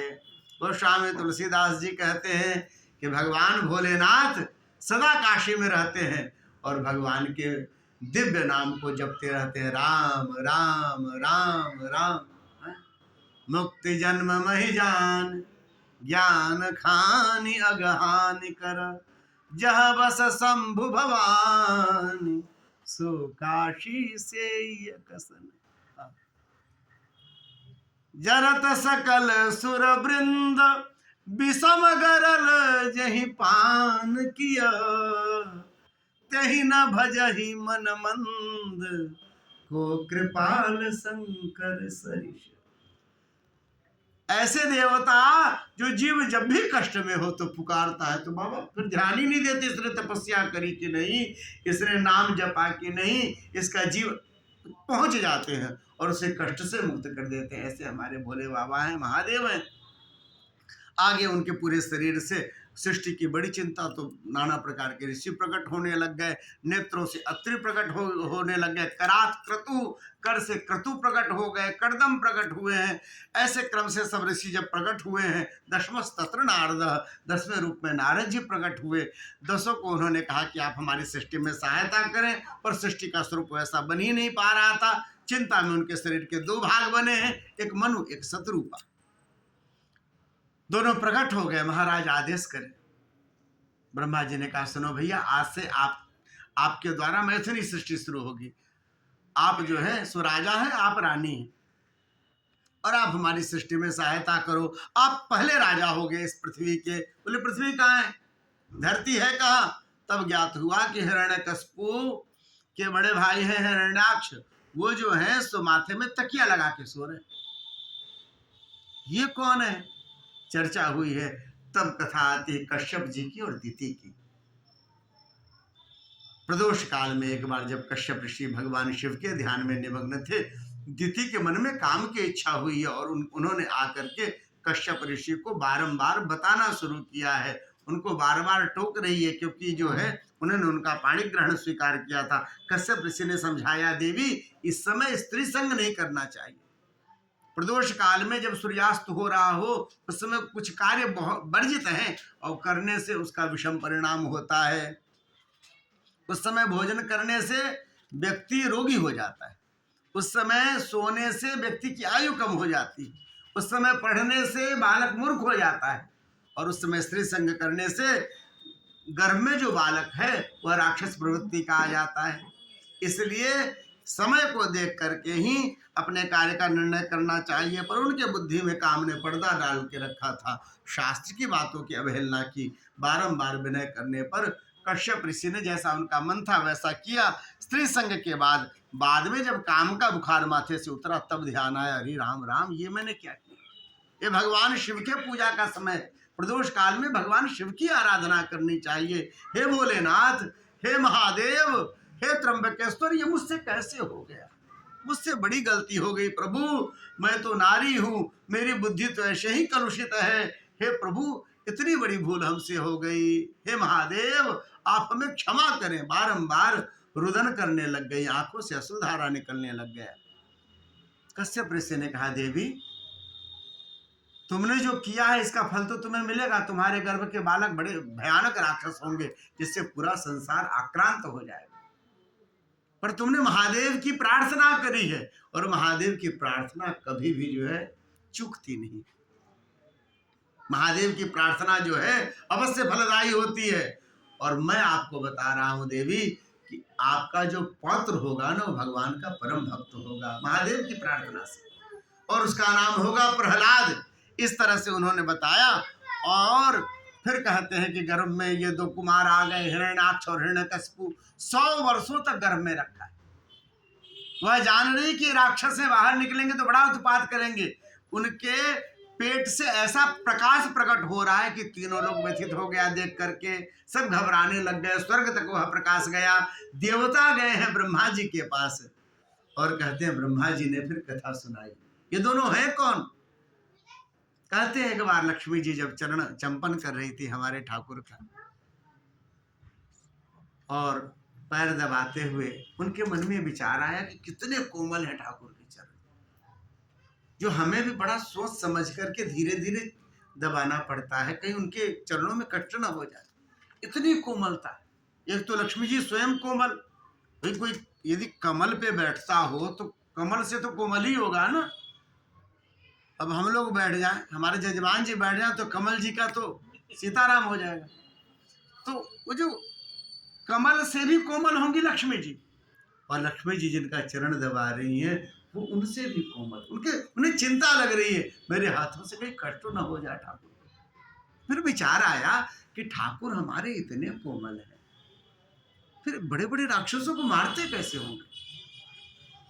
अच्छा, हो सकता है कहानियां ही हो, पर इतने कोमल ठाकुर, जिनको समझ बूझ के पांव को दबाना पड़ रहा है, मेरी अंगुलियों से कहीं कष्ट न हो जाए। ये जब भी ऐसा मन में आया, परमात्मा तो महाराज वहां सबकी मन जानते हैं। परमात्मा ने लीला रची है। अपने चरण कमलों के तुलसी का सुगंध भेजा है चारों कुमारों के पास, और वायु के प्रभाव से जब इस तुलसी का दिव्य सुगंध उनके नाक में आया, अरे राम राम, ये तो ठाकुर जी के चरण कमल के तुलसी है, उसकी सुगंध है। हे भगवान, आज चरण कमलों का दर्शन कर लेते तो कितना अच्छा होता। चारों कुमार ने कहा, हाँ चलो वैकुंठ चलते हैं, भगवान के चरण कमल के दर्शन करेंगे। हमारा साधु का जीवन तो ऐसा ही होता है, बस चलो तो चलो। अपन वृंदावन में रहते थे, बोले चलो भैया गोविंद देव के दर्शन करेंगे, बोले चलो। आसन उठाया, चल दिया। अच्छा, जब उस समय रहे तो कहाँ रिजर्वेशन ट्रेन है कि नहीं है, स्टेशन पे आके पता करते भैया उधर जयपुर कौन जा रही है ट्रेन। साधुओं का तो ऐसा ही चलता है। बोले चलो, तो चल दिए, चारों चल दिए। इधर भगवान के शयन का समय, दोनों द्वारपाल खड़े हैं द्वार पर। चारों कुमार प्रवेश करना चाहते थे, द्वारपालों ने रोक दिया। महाराज ब्राह्मण देवता क्षमा कीजिएगा, अभी मत प्रवेश करें। क्यों? बोले भगवान अभी शयन में, आपके पदचाप से शायद उनकी नींद खुल जाए। बोले देखो भैया, हम धीरे धीरे चले जाएंगे, हम छोटे हैं, हमारे पाँव भी छोटे छोटे हैं, आवाज नहीं आएगी, पर मन में बड़ी आकांक्षा, बड़ा उत्साह कि ठाकुर जी के चरणारविंद देखेंगे। उनके सुंदर चरणारविंद जो रक्ताभ है, बिल्कुल कमल के पुष्प से भी ज्यादा कोमल, और उस चरणारविंद में सुंदर सुंदर रेखाएं, वो रथ, वो पुलिश, वो कमल, वो जो क्या क्या है, मैं क्या बताऊं, इतना मन उत्साहित हो रहा है। बस हमें जाने दो, हम कोई डिस्टर्ब नहीं करेंगे। दोनों ने कहा नहीं महाराज, आप नहीं जा सकते, हमारी सेवा है। हमारी सेवा यह है कि अभी भगवान शयन कर रहे हैं, तो आपको नहीं जाने देना चाहिए। अब तो चारों कुमार को क्रोध आ गया। बोले भगवान के दर्शन से रोकते हो, भगवान के चरणारविंद के दर्शन से रोकते हो, तुम तो वैकुंठ में रहने लायक नहीं हो। ये राक्षसों का स्वभाव हुआ भैया। देवताओं का स्वभाव तो है कि भगवत दर्शन की इच्छा हो तो ले जाके दर्शन करा दे। ऐसा स्वभाव लेकर के आप कैसे हो वैकुंठ में, बताओ, मुझे रोक दिया। बोले जाओ, आपका वैकुंठ से पतन हो जाए, राक्षस हो जाओ दोनों। सोचे शायद गुस्सा करे तो मान जाए, पर सेवा सेवा होती। उन दोनों ने जाने नहीं दिया। हुआ क्या, इधर जब भी शाप दिया था उसी समय परमात्मा प्रकट हो गए। जब भी ठाकुर जी को देखा, चतुर्भुज सरकार को सामने देखा है, अब तो सबने बारंबार दंडवत किया, प्रणाम किया, पर भगवान के मुख पे देखने की हिम्मत न हो। क्यों? वैकुंठ जैसे स्थान पर भी आकर क्रोध किया है। अपनी भूल समझ में आ रही, हमें क्रोध नहीं करना, भगवान का वैकुंठ है। बताओ, हमसे गलती हो गई, अब क्या करें? आंखें नीची करे, भगवान से आंख मिलाने की हिम्मत न हो। ठाकुर ने सोचा हम ही बात शुरू करते हैं। परमात्मा कहते हैं, ब्राह्मण देवता, आप आए और आपका दर्शन करके हमारा हृदय प्रसन्न हो गया है। मैं ब्राह्मणों को बहुत मानता हूँ महाराज। आज संसार में मेरी जो भी ख्याति है, और संसार में इतना लोग जो मुझे जानते हैं, पूजते हैं, वो विशुद्ध रूप से ब्राह्मणों की कृपा का फल है। आप देख लो, लक्ष्मी जी के लिए पूरा संसार लाइन लगाया रहता है। लक्ष्मी जी के लिए लोग प्रयासरत रहते हैं, और लक्ष्मी जी मेरे चरणों में बैठी रहती, मैं तो देखता भी नहीं उनकी तरफ। और उसके बाद में लक्ष्मी जी मेरे पास बनी रहती है, किसकी कृपा से? ब्राह्मणों की कृपा से। हे ब्राह्मण देवता, आपकी कृपा बनी रहे तब तो हम फहराते रहेंगे। वाल्मीकि रामायण में भगवान राम कहते हैं, विप्र प्रसादात धरणी धरोहम, विप्र प्रसादात कमलावरोहम, विप्र प्रसादात अजिताजितोहम, विप्र प्रसादात मम नाम राम। रामचरितमानस में श्री परशुराम जी को कहते हैं ठाकुर कि हे महामुनि, हम इसलिए संसार में काल से भी लड़ सकते हैं, भयभीत नहीं होते, क्योंकि हम आपसे डरते हैं। हम ब्राह्मणों से भयभीत रहते हैं, उनको झुकते हैं, उनके चरणों में प्रणाम करते हैं, और इस भरोसे कि ब्राह्मणों का आशीर्वाद हमें प्राप्त है, एक बार काल भी सामने आ जाए तो हम नहीं भयभीत होते। तो महाराज आप ही की कृपा से हमें, अब चारों कुमार तो बड़ाई से तो और बेचारे संकोच में पड़ गए। एक तो गलती हो गई, ऊपर से बड़ाई कर रहे हैं। मैं ठीक कह रहा हूँ पंडित जी, देखो, मैं उतना यज्ञ में डाली हुई आहुति से प्रसन्न नहीं होता, उतना जप से, तीर्थ से, व्रत से प्रसन्न नहीं होता, जितना ब्राह्मणों को सुंदर सुंदर हलवा पूड़ी खिलाओ और ब्राह्मणों के मुंह में जब भी जाता है तो मैं प्रसन्न हो जाता हूँ। उनके मुख में बैठ करके मुझे ही प्राप्त होता है। अब तो बेचारे और संकोच में पड़े।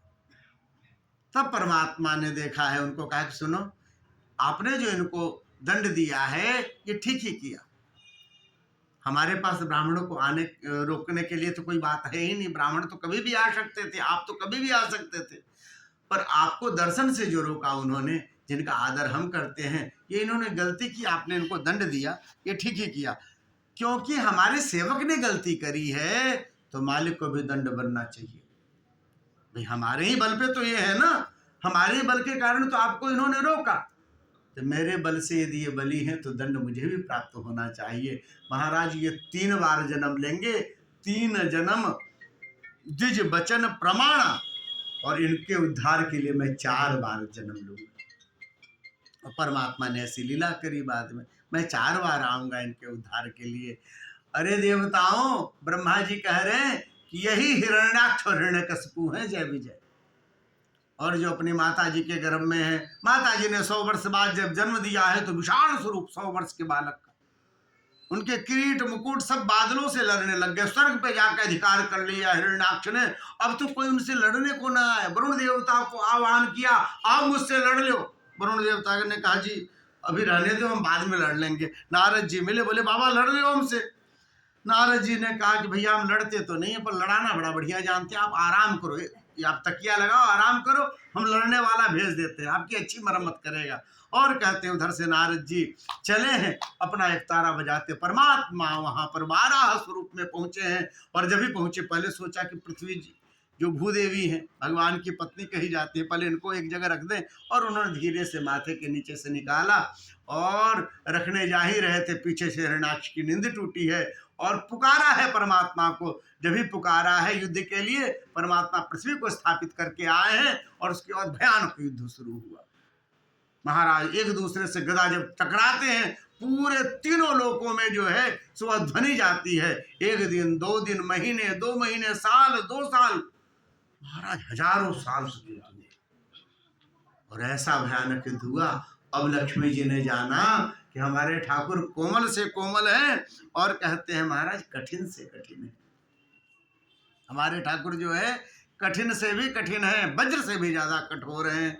भगवान को यही तो बताना था। जब जान गया कि लक्ष्मी जी को विश्वास हो गया तो इतने दिन तक लड़ने की जरूरत क्या थी। एक थप्पड़ मारा उसे, जो थप्पड़ मारा हिरण्याक्ष उसी समय प्राण पखेरु उड़ गए, गिर गए, गिर पड़े हैं सब देवता, भागे भागे। यार ये कैसे हो गया अचानक, अभी तो बड़ी तेजी से युद्ध हो रहा था, हजारों साल हो गए थे, थके भी नहीं थे। देवताओं को सब कहीं मरा न हो, बेहोशी हुआ हो, अभी जग जाएगा तो फिर। तो देवताओं ने डरते डरते भगवान की स्तुति शुरू करी, पर जब देखा कि उठ के खड़ा नहीं हो रहा है, एक ने सांस वांस चेक कर ली, धड़कन वड़कन चेक कर ली, पक्का मर गया है। फिर महाराज बड़े प्रसन्न मन से भगवान शिवाराह का जो है वो स्तुति करी है कि हे प्रभु, आपका पूरा का पूरा स्वरूप यज्ञ स्वरूप है। ये जो तिल कुश आदि हैं उन्हीं के शरीर से जो है सो प्रकट हुए थे, और आज हमारी यज्ञ और पूजा के जो है मुख्य हैं, इनके बिना तो पूजा नहीं हो सकती। ये सब जो भगवान के शरीर से प्रकट हुए, और कहते हैं सबने स्तुति करी। परमात्मा ने बारंबार सबको आशीर्वाद दिया। एक बार हम लोग जय जयकार करते हैं, बोले वाराह भगवान की। आगे कथा आती है श्री कर्दम ऋषि की, जो तपस्या में रत है बिंदु सरोवर में। भगवान के दर्शन की अभिलाषा है, परमात्मा प्रकट हुए। परमात्मा पूछते हैं कि क्यों याद किया कर्दम जी, आप बहुत बहुत तपस्या कर रहे थे, बहुत याद कर रहे थे हमें, इसलिए हमने सोचा कि अब चले ही जाते हैं। बताइए क्या बात है, आप हमसे क्या मांगना चाहते हैं। बोले प्रभु आपको देखने की इच्छा थी, बारंबार देखने की इच्छा थी, और कोई तो उपाय है नहीं। तो हमने सोचा कि यहीं बैठ कर के नाम लेते हैं तो ठाकुर के दर्शन हो जाएंगे। भगवान बड़े प्रसन्न हुए, मुस्कुराने लग गए ठाकुर, और भी कोई इच्छा हो तो बोल दो। तब कर्दम जी की आंखें नीची हो गई और उन्होंने कहा कि प्रभु बोल दे। बोले हाँ बोल दो। बोले प्रभु ब्याह करने की इच्छा थी। भगवान ने कहा अच्छा जी, कैसा ब्याह करोगे। आजकल जैसे पूछते हमारे ठाकुर जी शुरू में पूछते थे सतयुग में, कैसा ब्याह करना है, कैसी पत्नी चाहिए। तथा सचाहम परिबोधु काम समानशीला गृह में दधेनु। कहते प्रभु हमें देख लो, आप हमारा स्वभाव परिचित हो, आप हमसे मिलता जुलता स्वभाव वाली ना, समानशीला, जैसा हमारा स्वरूप स्वभाव जैसा वैसा। और गृह में दधेनु, जो घर में आए तो घर की वृद्धि करे। घर मेद वृद्धौ, घर की वृद्धि करने वाली हो, हमारे घर को बढ़ाए, हमारी गृहस्थी को बढ़ाए, हमारे गृहस्थी को समेट के अच्छा कर दे, ऐसा। भगवान बोले ठीक है, मैं व्यवस्था करता हूँ, तिलकहरू भेजता हूँ, आप सुनो, उस समय मना मत कर देना। अभी आपके मन में आ रहा है, थोड़े दिन बाद वैराग्य आ जाए, फिर मना कर दो तो मना मत कर देना, हम व्यवस्था कर रहे हैं आपकी। और कहते हैं कर्दम जी अपने आश्रम लौटे, परमात्मा लौटे हैं। उन्होंने ब्रह्मा जी को कहा है कि मनुष्य रूपा को बोलिए कि वो अपने बिटिया देवहूति का ब्याह कर दे उनसे। मनु शतरूपा को खबर गई, परमात्मा चाहते हैं, भगवान चाहते हैं, तब तो फिर हित है इसका। ऐसा विचार करके देवहूति को लेकर के गए हैं कर्दम ऋषि के आश्रम में। कर्दम ऋषि ने तीनों के स्वरूप को देखा, 3 आसन सामने लगाए हैं। मनु शतरूपा दोनों जो है उस पर विराजमान हुए।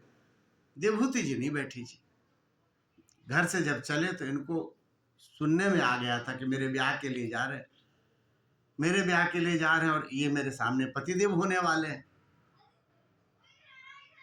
तो यदि अब मेरे लिए आसन बिछाएं और मैं बैठूं, तो मन का सील स्वीकार नहीं करता है कि मेरे पतिदेव है, मेरे परमेश्वर है, मेरे लिए आसन बिछाए। पर उन्होंने आसन दिया तो है, उसका अनादर भी नहीं कर सकते, तो उसके ऊपर अंगूठा ऐसे रख दिया, अंगूठा रख करके स्वयं नीचे बैठ गए।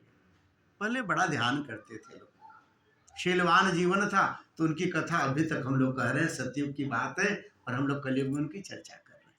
यह स्वरूप था। बाकी हम लोग की कहानियां तो क्षण क्षण बदलती रहती है। शास्त्रों के अनुसार जीवन जीना चाहिए, जैसा बड़े बूढ़े जी गए हैं, जैसी हमारी परंपरा है, उसका बहुत ख्याल रखना चाहिए अपने जीवन में। आधुनिकता के होड़ में कभी ऐसा ना हो कि सब छूट जाए, और ये छूटना अच्छा नहीं होता। तो यहाँ पर जो है स्वयं बैठी श्री मनु शतरूपा ने कहा कि हे मुनि, ये हमारी जो बिटिया है सर्वगुण संपन्न है, और इसका भगवान में भी बड़ा मन लगता है। गृह कार्य में दक्ष बनाया इसकी माँ ने। हमारे लिए तो प्राण है, बिटिया प्राण होती है, पर क्योंकि नियम है संसार का कि बिटिया का ब्याह करना चाहिए, तो क्योंकि पराया धन होती है, तो महाराज इसका आप पाणी ग्रहण स्वीकार कर लीजिए। कर्दम कहते हैं कि हाँ जी, मैंने भी इनके सौंदर्य के विषय में सुना है। एक बार ये बाहर में अपने आंगन में खेल रही थी, अचानक एक गंधर्व ऊपर से विमान से बैठ करके निकला, और जब ही इन पर दृष्टि गई तो महाराज उसका विमान डोल गया और वो गिर पड़ा धरती पर। इनके सौंदर्य में ऐसी चमक है, मैंने इनके विषय में सुना हुआ है, मैं इन्हें पत्नी के रूप में स्वीकार करूंगा, एक शर्त है। मनु शतरूपा ने कहा, क्या शर्त है महाराज? बोले, एक बेटा हो जाएगा ना, तो फिर मैं वन में चला जाऊंगा भजन करने के लिए, फिर मैं घर में नहीं रहूंगा। मनु जी ने सोचा होगा, बताओ कैसा भगवान ने रिश्ता बताया, पहले ही कहता हम बाबा जी हो जाएंगे, पर भगवान ने यदि बताया तो कुछ सोच समझ करके अच्छा ही बताया होगा। हमारे ठाकुर अच्छा ही करते हैं।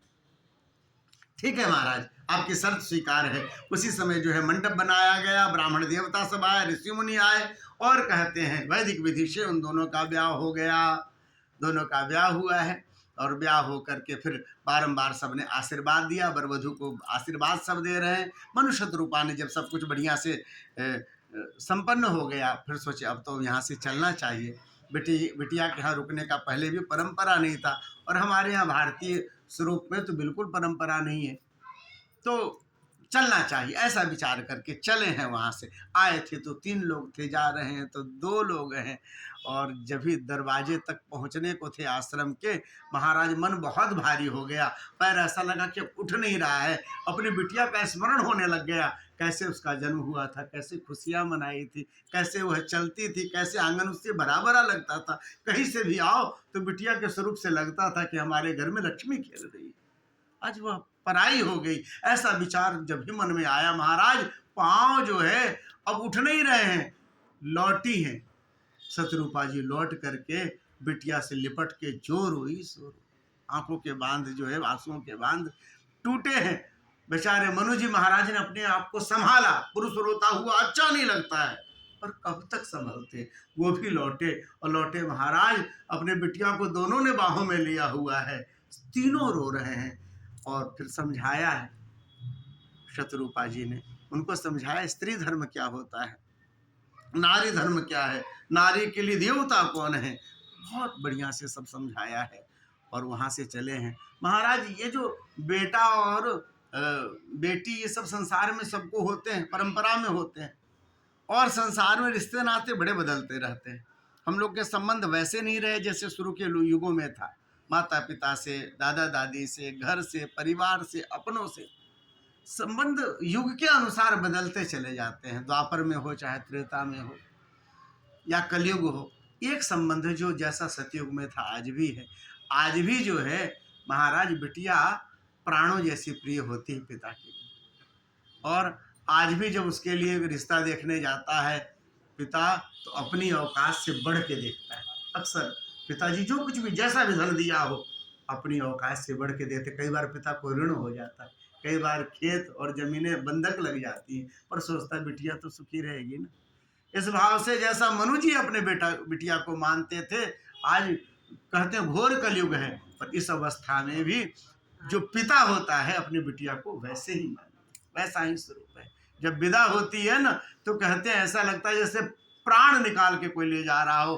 पिता जब दौड़ते हैं तो बच्चे संभालते हैं, बाबूजी गिर जाओगे, इसे तो जाना ही था ना, तो जा ही रही। अभी भी वैसा ही उसी तरह का। अभी भी जब सामान्य हमारे मध्यम वर्गीय परिवार में सास का जो स्वरूप होता है, यदि बोलते बोलते अपने आप को बड़ा बनाते बनाते कभी उसके मायके के विषय में उल्टा सुल्टा बोले सुन लेती, पर जब उसके पिता के विषय में बोले तो नहीं सुन पाती जी, नहीं सुन पाती। बोले हमारे बाप को कुछ मत कहना, हमारे पिता को कुछ मत कहना जी, हमें जो कहना है कह दो, हमें गालियां दे लो, हमारे पिता को कुछ मत कहना, क्योंकि पिता ने तो चाहे जैसी स्थिति थी हमें तो राजकुमारी जैसा रखा था। आपके बजट में हमारी फिर मन की बात हो पाए चाहे ना हो पाए। कई बार सोचते हैं हमने तो बाबूजी को जब कहा, अपने पिताजी को जब कहा, जैसे खिलौने की याचना करी, उन्होंने अपने चीजों को छोड़ दिया, पर हमारे लिए खिलौना लेकर के आए। पिता तो पिता, ये मायका नहीं होता है जी, बाप का होता है। जब तक पिता रहते हैं तब तक बिटिया को बल रहता है, जो मेरे जीवन में कैसे भी लहर आएगी, मेरे पिताजी मेरे साथ हैं, मेरे पिताजी हैं। जब चले जाते हैं ना, तो महाराज फिर लौट के आती है, स्वभाव वैसा ही है, कुछ भी दे के भैया के पास है तो मेरे पास भी होना चाहिए, जिसे भी देखा कि मेरे लिए भी पैक कराओ। अभ्यास वैसा ही कहने का होता है पिताजी के समय का। और वही अभ्यास करते हुए जब बोलती है तो माँ कहती बेटी अब रहने दे, अब तेरे पिता नहीं रहे, अब भाइयों का जमाना आ गया जी, अब वो बात कुछ और थी। तो ये जो स्वरूप है महाराज वैसा ही का वैसा, घोर कलयुग भी कहें तो पिता पुत्री का संबंध बिल्कुल वैसे ही है। और हम लोग खूब कथा सुनते रहते हैं, जो भात भरने के लिए जब जाते हैं हमारे मेहता जी, वह स्वरूप, वह कथा, वैसा ही वैसा स्वरूप, वैसा ही प्रेम, वैसा ही सब कुछ। यहाँ पर जो है श्री करदम जी और देवहूति जी के दाम्पत्य जीवन की शुरुआत होती। कैसे, जैसा सोचा था, अब तो निश्चिंत हो गए कि अब तो आ गई घर में करने वाली, अब हमें क्यों कुछ करना। भगवान का श्रृंगार किया करते, भगवान को सुंदर सुंदर पुष्पों से सजाते, सुंदर सुंदर चंदनों से सजाते। एक बार तो ऐसे सजाने में तल्लीन हो गए कि समाधि लग गई, और समाधि लगी तो बरसों नहीं टूटी। एक बार जब अचानक आंख खुली है तो देखा कि उनके बगीचे से कोई फूल तोड़ रहा है। बाहर निकले, अरे भैया बड़ी मुश्किल से फूल लगाते हैं और आप सब तोड़ के ले जाते हो, तो हम ठाकुर जी की कैसे सेवा करेंगे। देखा कोई महिला है, महिला पास में आई, उन्होंने चरणों में प्रणाम किया, प्रभु आपकी समाधि टूट गई। बोले हाँ, कौन हो आप। बोले महाराज मैं आपकी पत्नी हूं, आपने मेरा पाणी ग्रहण स्वीकार किया। मनु जी महाराज की बिटिया देवहूति आपकी पत्नी। अरे देवी मेरा ब्याह हुआ था ना, आप मेरी पत्नी हो। हाँ महाराज। हे भगवान, इतने बड़े राजा की बिटिया, राजकुमारी, मेरा ध्यान लग गया ना, मैं समाधि में चला गया। आपको तो बड़े कष्ट हुए होंगे, हमने तो कुछ बताया भी नहीं था, कहाँ चावल है, कहाँ दाल है, कहाँ व्यवस्था है। आपने कैसे घर चलाया होगा। हो गया ना महाराज, कंदमूल फल आदि खा करके वही ठाकुर जी को भोग लगाते थे, वही पा लेते थे, कोई कष्ट नहीं। हमें तो गौरव है कि आपके जैसा भगवान का भक्त हमें पति के रूप में प्राप्त हुआ। इसलिए हमने आपको कोई चेष्टा नहीं की आपका समाधि टूटे या ध्यान टूटे। करदम जी के मन में आया ये बात, इतने बड़े घर की बिटिया, इसने कितने कष्ट से। अच्छा देवी, जिसका हम ध्यान करते हैं, जिसका हम नाम जपते हैं, भगवान प्रभावी है, सब कुछ व्यवस्था कर सकते हैं। मैं आपको दिखाता हूँ हमारे ठाकुर जी के नाम का प्रभाव, हमारे ठाकुर जी के भजन और ध्यान का प्रभाव, कुछ प्रभाव अंश यानी पॉइंट पॉइंट करके आप हैं वैसा। और उसके बाद उन्होंने हाथ ऐसे उठाए हैं और जब ही आंखें बंद की, अपने उस योग के प्रभाव से, तप के प्रभाव से एक विशाल विमान प्रकट किया, जिसमें 9 सरोवर हैं। इतना विशाल विमान, उसमें 1000 दासियां हैं, अलग अलग बहुत सारे महल हैं, और उसको उस विमान को प्रकट किया है। और उस विमान में जब चढ़े हैं दोनों लोग, सरोवर में स्नान करते ही जैसे बिल्कुल 16 वर्ष की अवस्था के हों वैसे दोनों युवा बन गए। और कहते हैं विमान आकाश में उड़ता रहा, वो विहार करते रहे। ये ठाकुर जी के भजन का तप का प्रभाव है।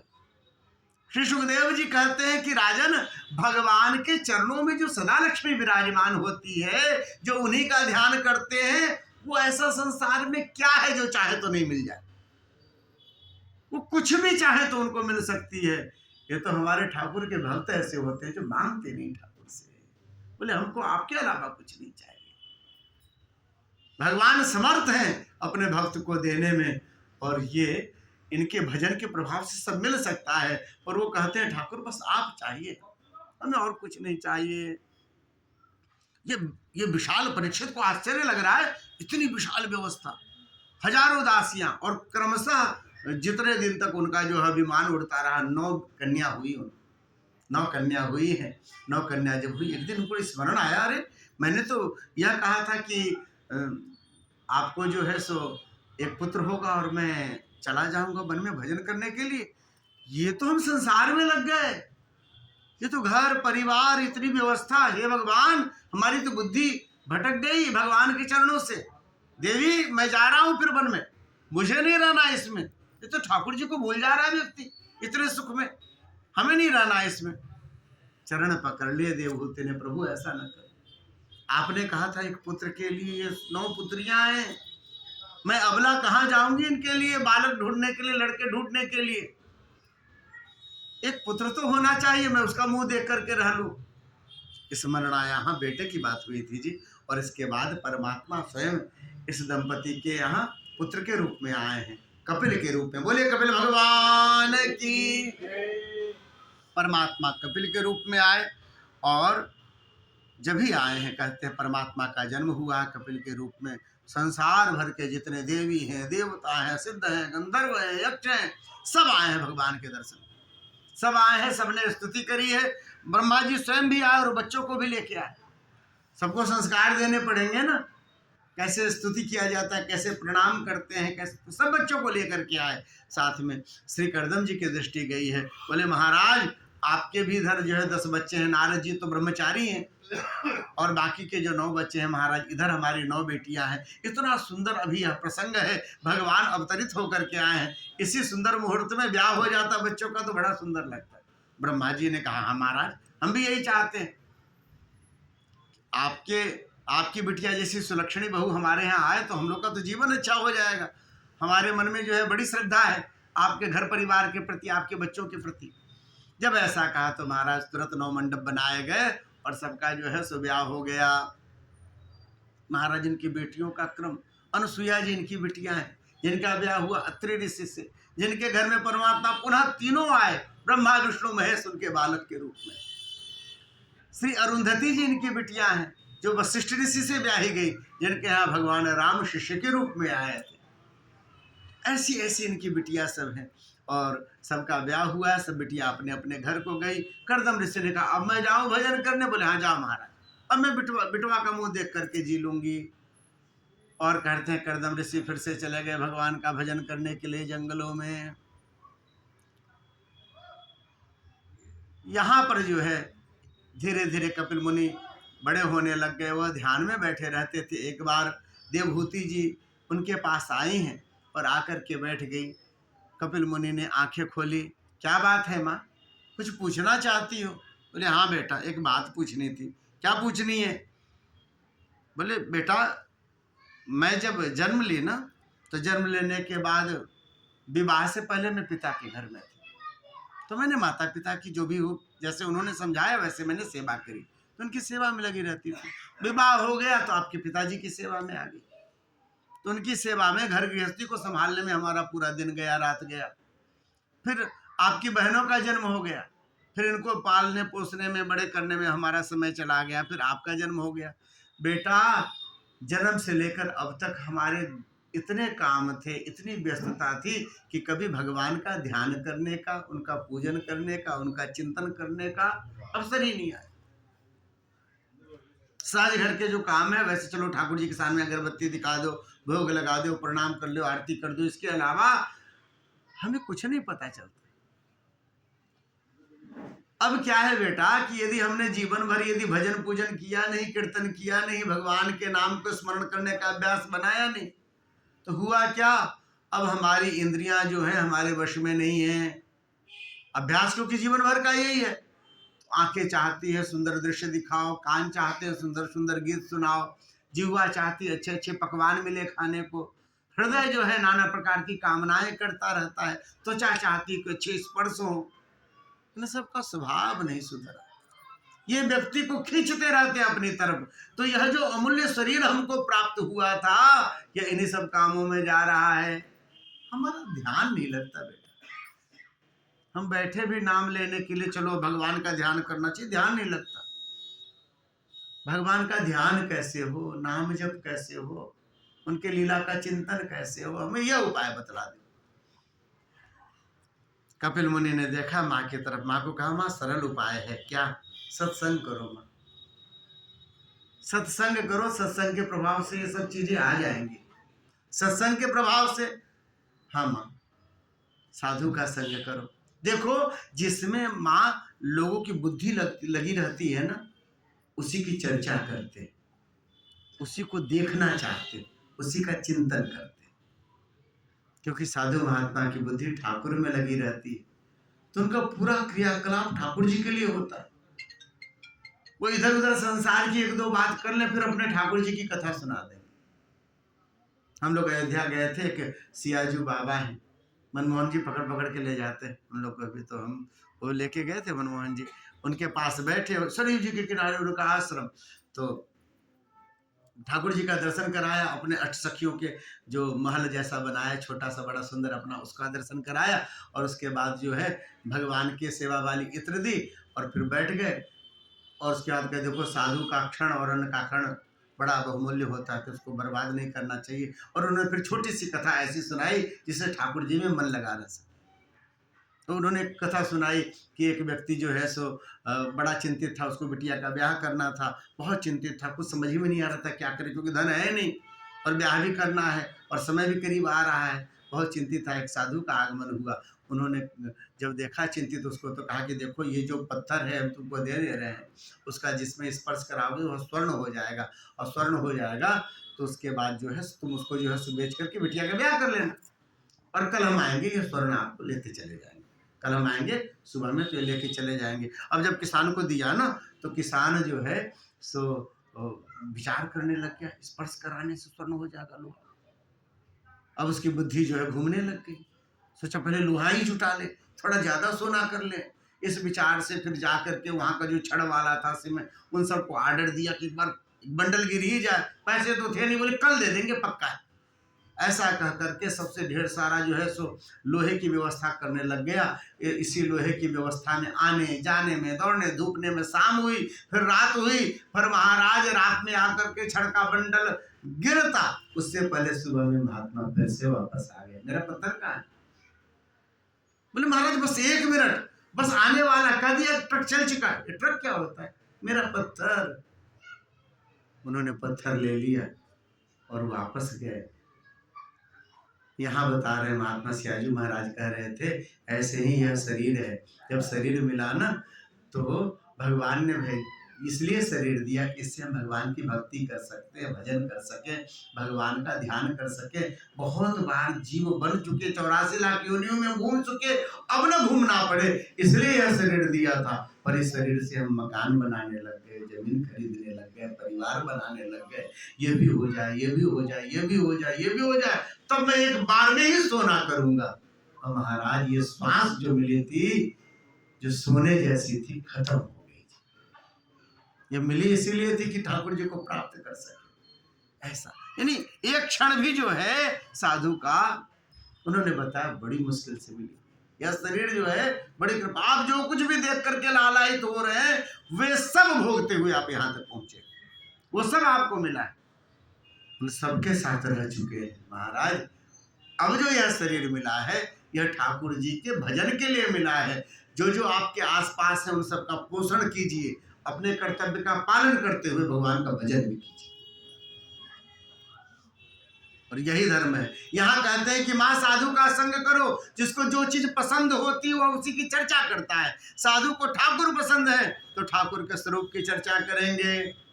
बेटा मैं पहचानूंगी कैसे साधु कौन है? यहाँ पर साधु के लक्षण बताए हैं। तितिक्षवः कारुणिकः सुहृदः सर्वदेहिनां अजात शत्रवः शान्तः साधवः साधुभूषणा। साधु का पहला लक्षण है तितिक्षव, मतलब तितिक्षु होगा, सहनशील होगा, जीवन में सहने का धैर्य बहुत होगा, सहने की शक्ति होगी, सहनशील, ठंडा, गर्मी, बरसात एक जैसे। बताएं वह जो है कौन है महाराज? साधु का पहला लक्षण है तितिक्षवा। दूसरा बताया कारुणिका। आपने प्रसिद्ध कथा सुनी होगी कि एक महात्मा स्नान कर रहे थे नदी में और एक बिच्छू को देखा डूबते हुए, कहीं से उस धारा में आ गया था डूबते। उन्होंने झट से उसे अपने हाथों में उठा लिया।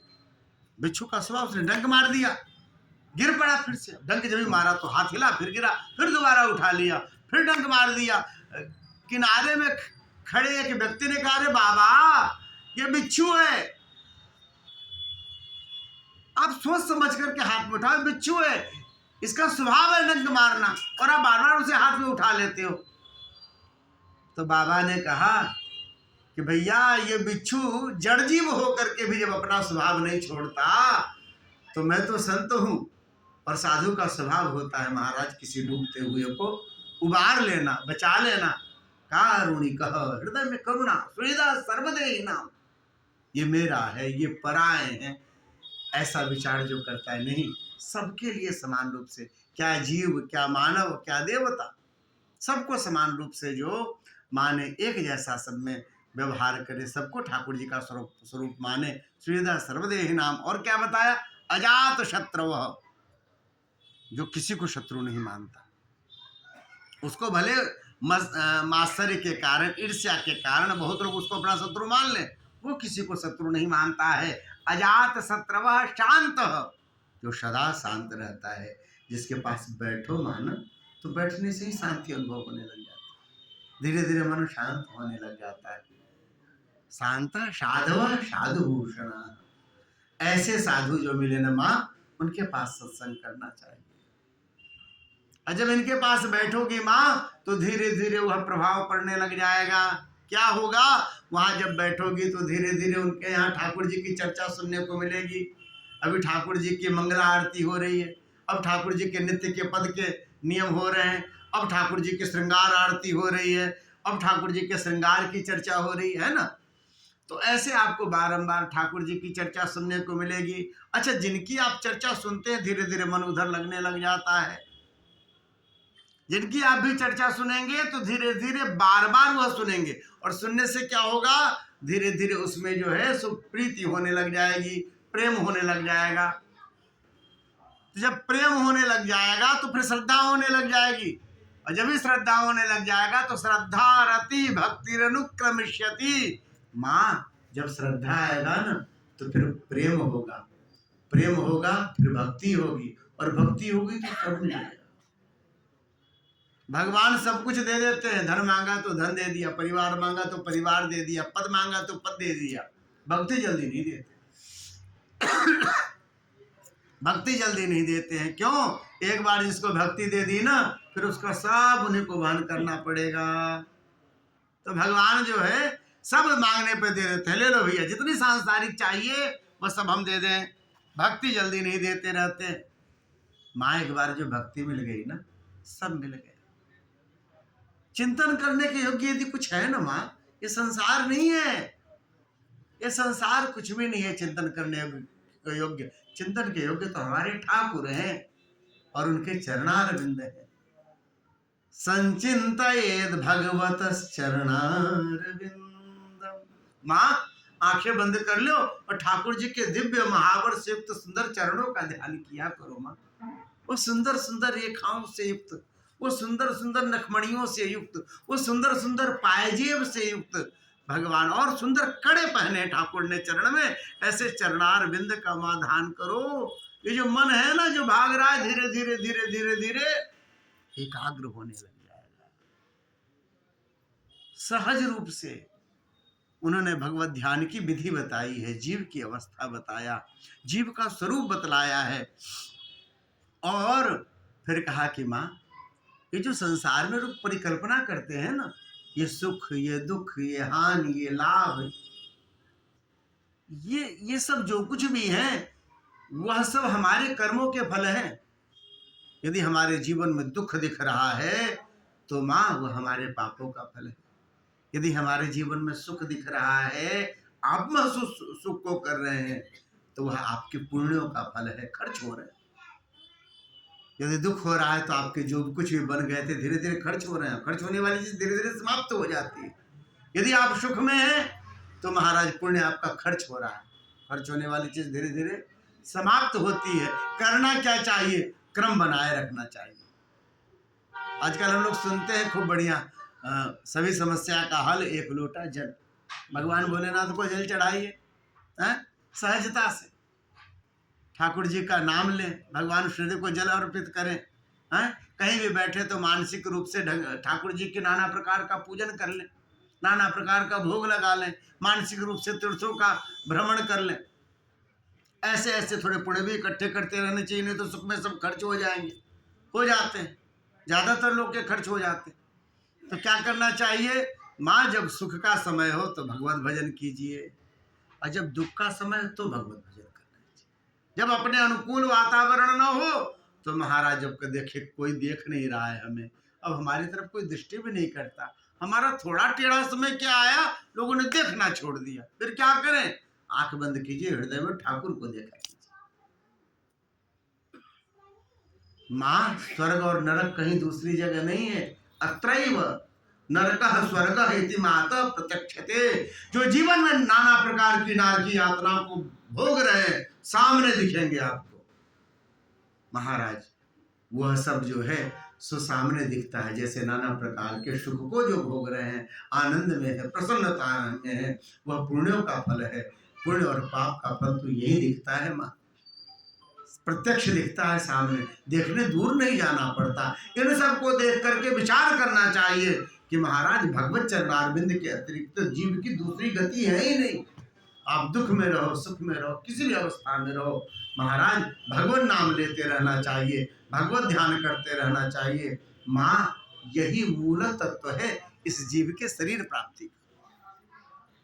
इस तरह से देवहूति माँ को उपदेश किया श्री कपिल मुनि ने, और कहते हैं तृतीय स्कंद यहाँ पर पूर्ण हुआ। बोलिए भक्तवत्सल भगवान की, श्री कपिल भगवान की। अब आगे की कथा कल हम लोग 5 बजे पुनः करेंगे। अभी कथा यहाँ विराम लेती है। 2 क्षण सब लोग भगवान नाम संकीर्तन करें। इतने महिमा हम लोगों ने नाम की जो है सुनी है। 2 क्षण भगवान नाम संकीर्तन सब लोग बोलेंगे।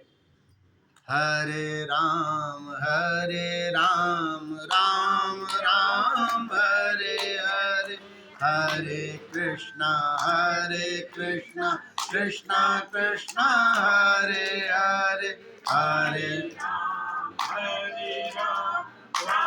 राम हरे हरे, हरे कृष्णा कृष्णा हरे हरे, हरे राम राम हरे हरे, हरे कृष्णा कृष्णा कृष्णा हरे हरे, राम हरे हरे, हरे कृष्णा कृष्णा कृष्णा हरे हरे, हरे राम राम हरे हरे, हरे कृष्णा कृष्णा कृष्णा हरे हरे, राम हरे हरे, हरे कृष्णा कृष्णा कृष्णा हरे हरे, हरे राम राम राम हरे हरे, हरे कृष्णा कृष्णा कृष्णा हरे हरे।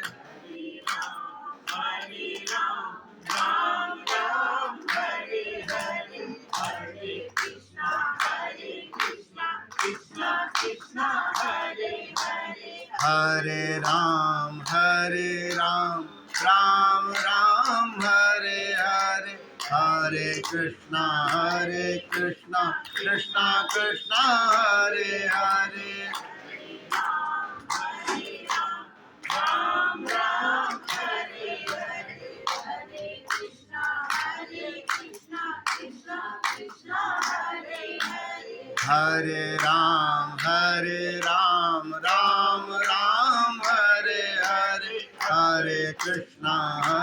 कृष्णा कृष्णा कृष्णा हरे हरे।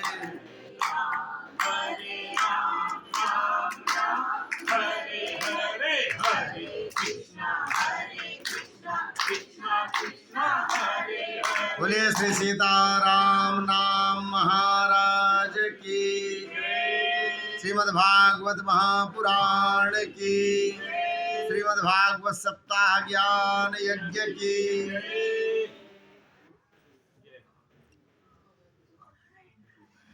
आप पूजा कर लीजिए।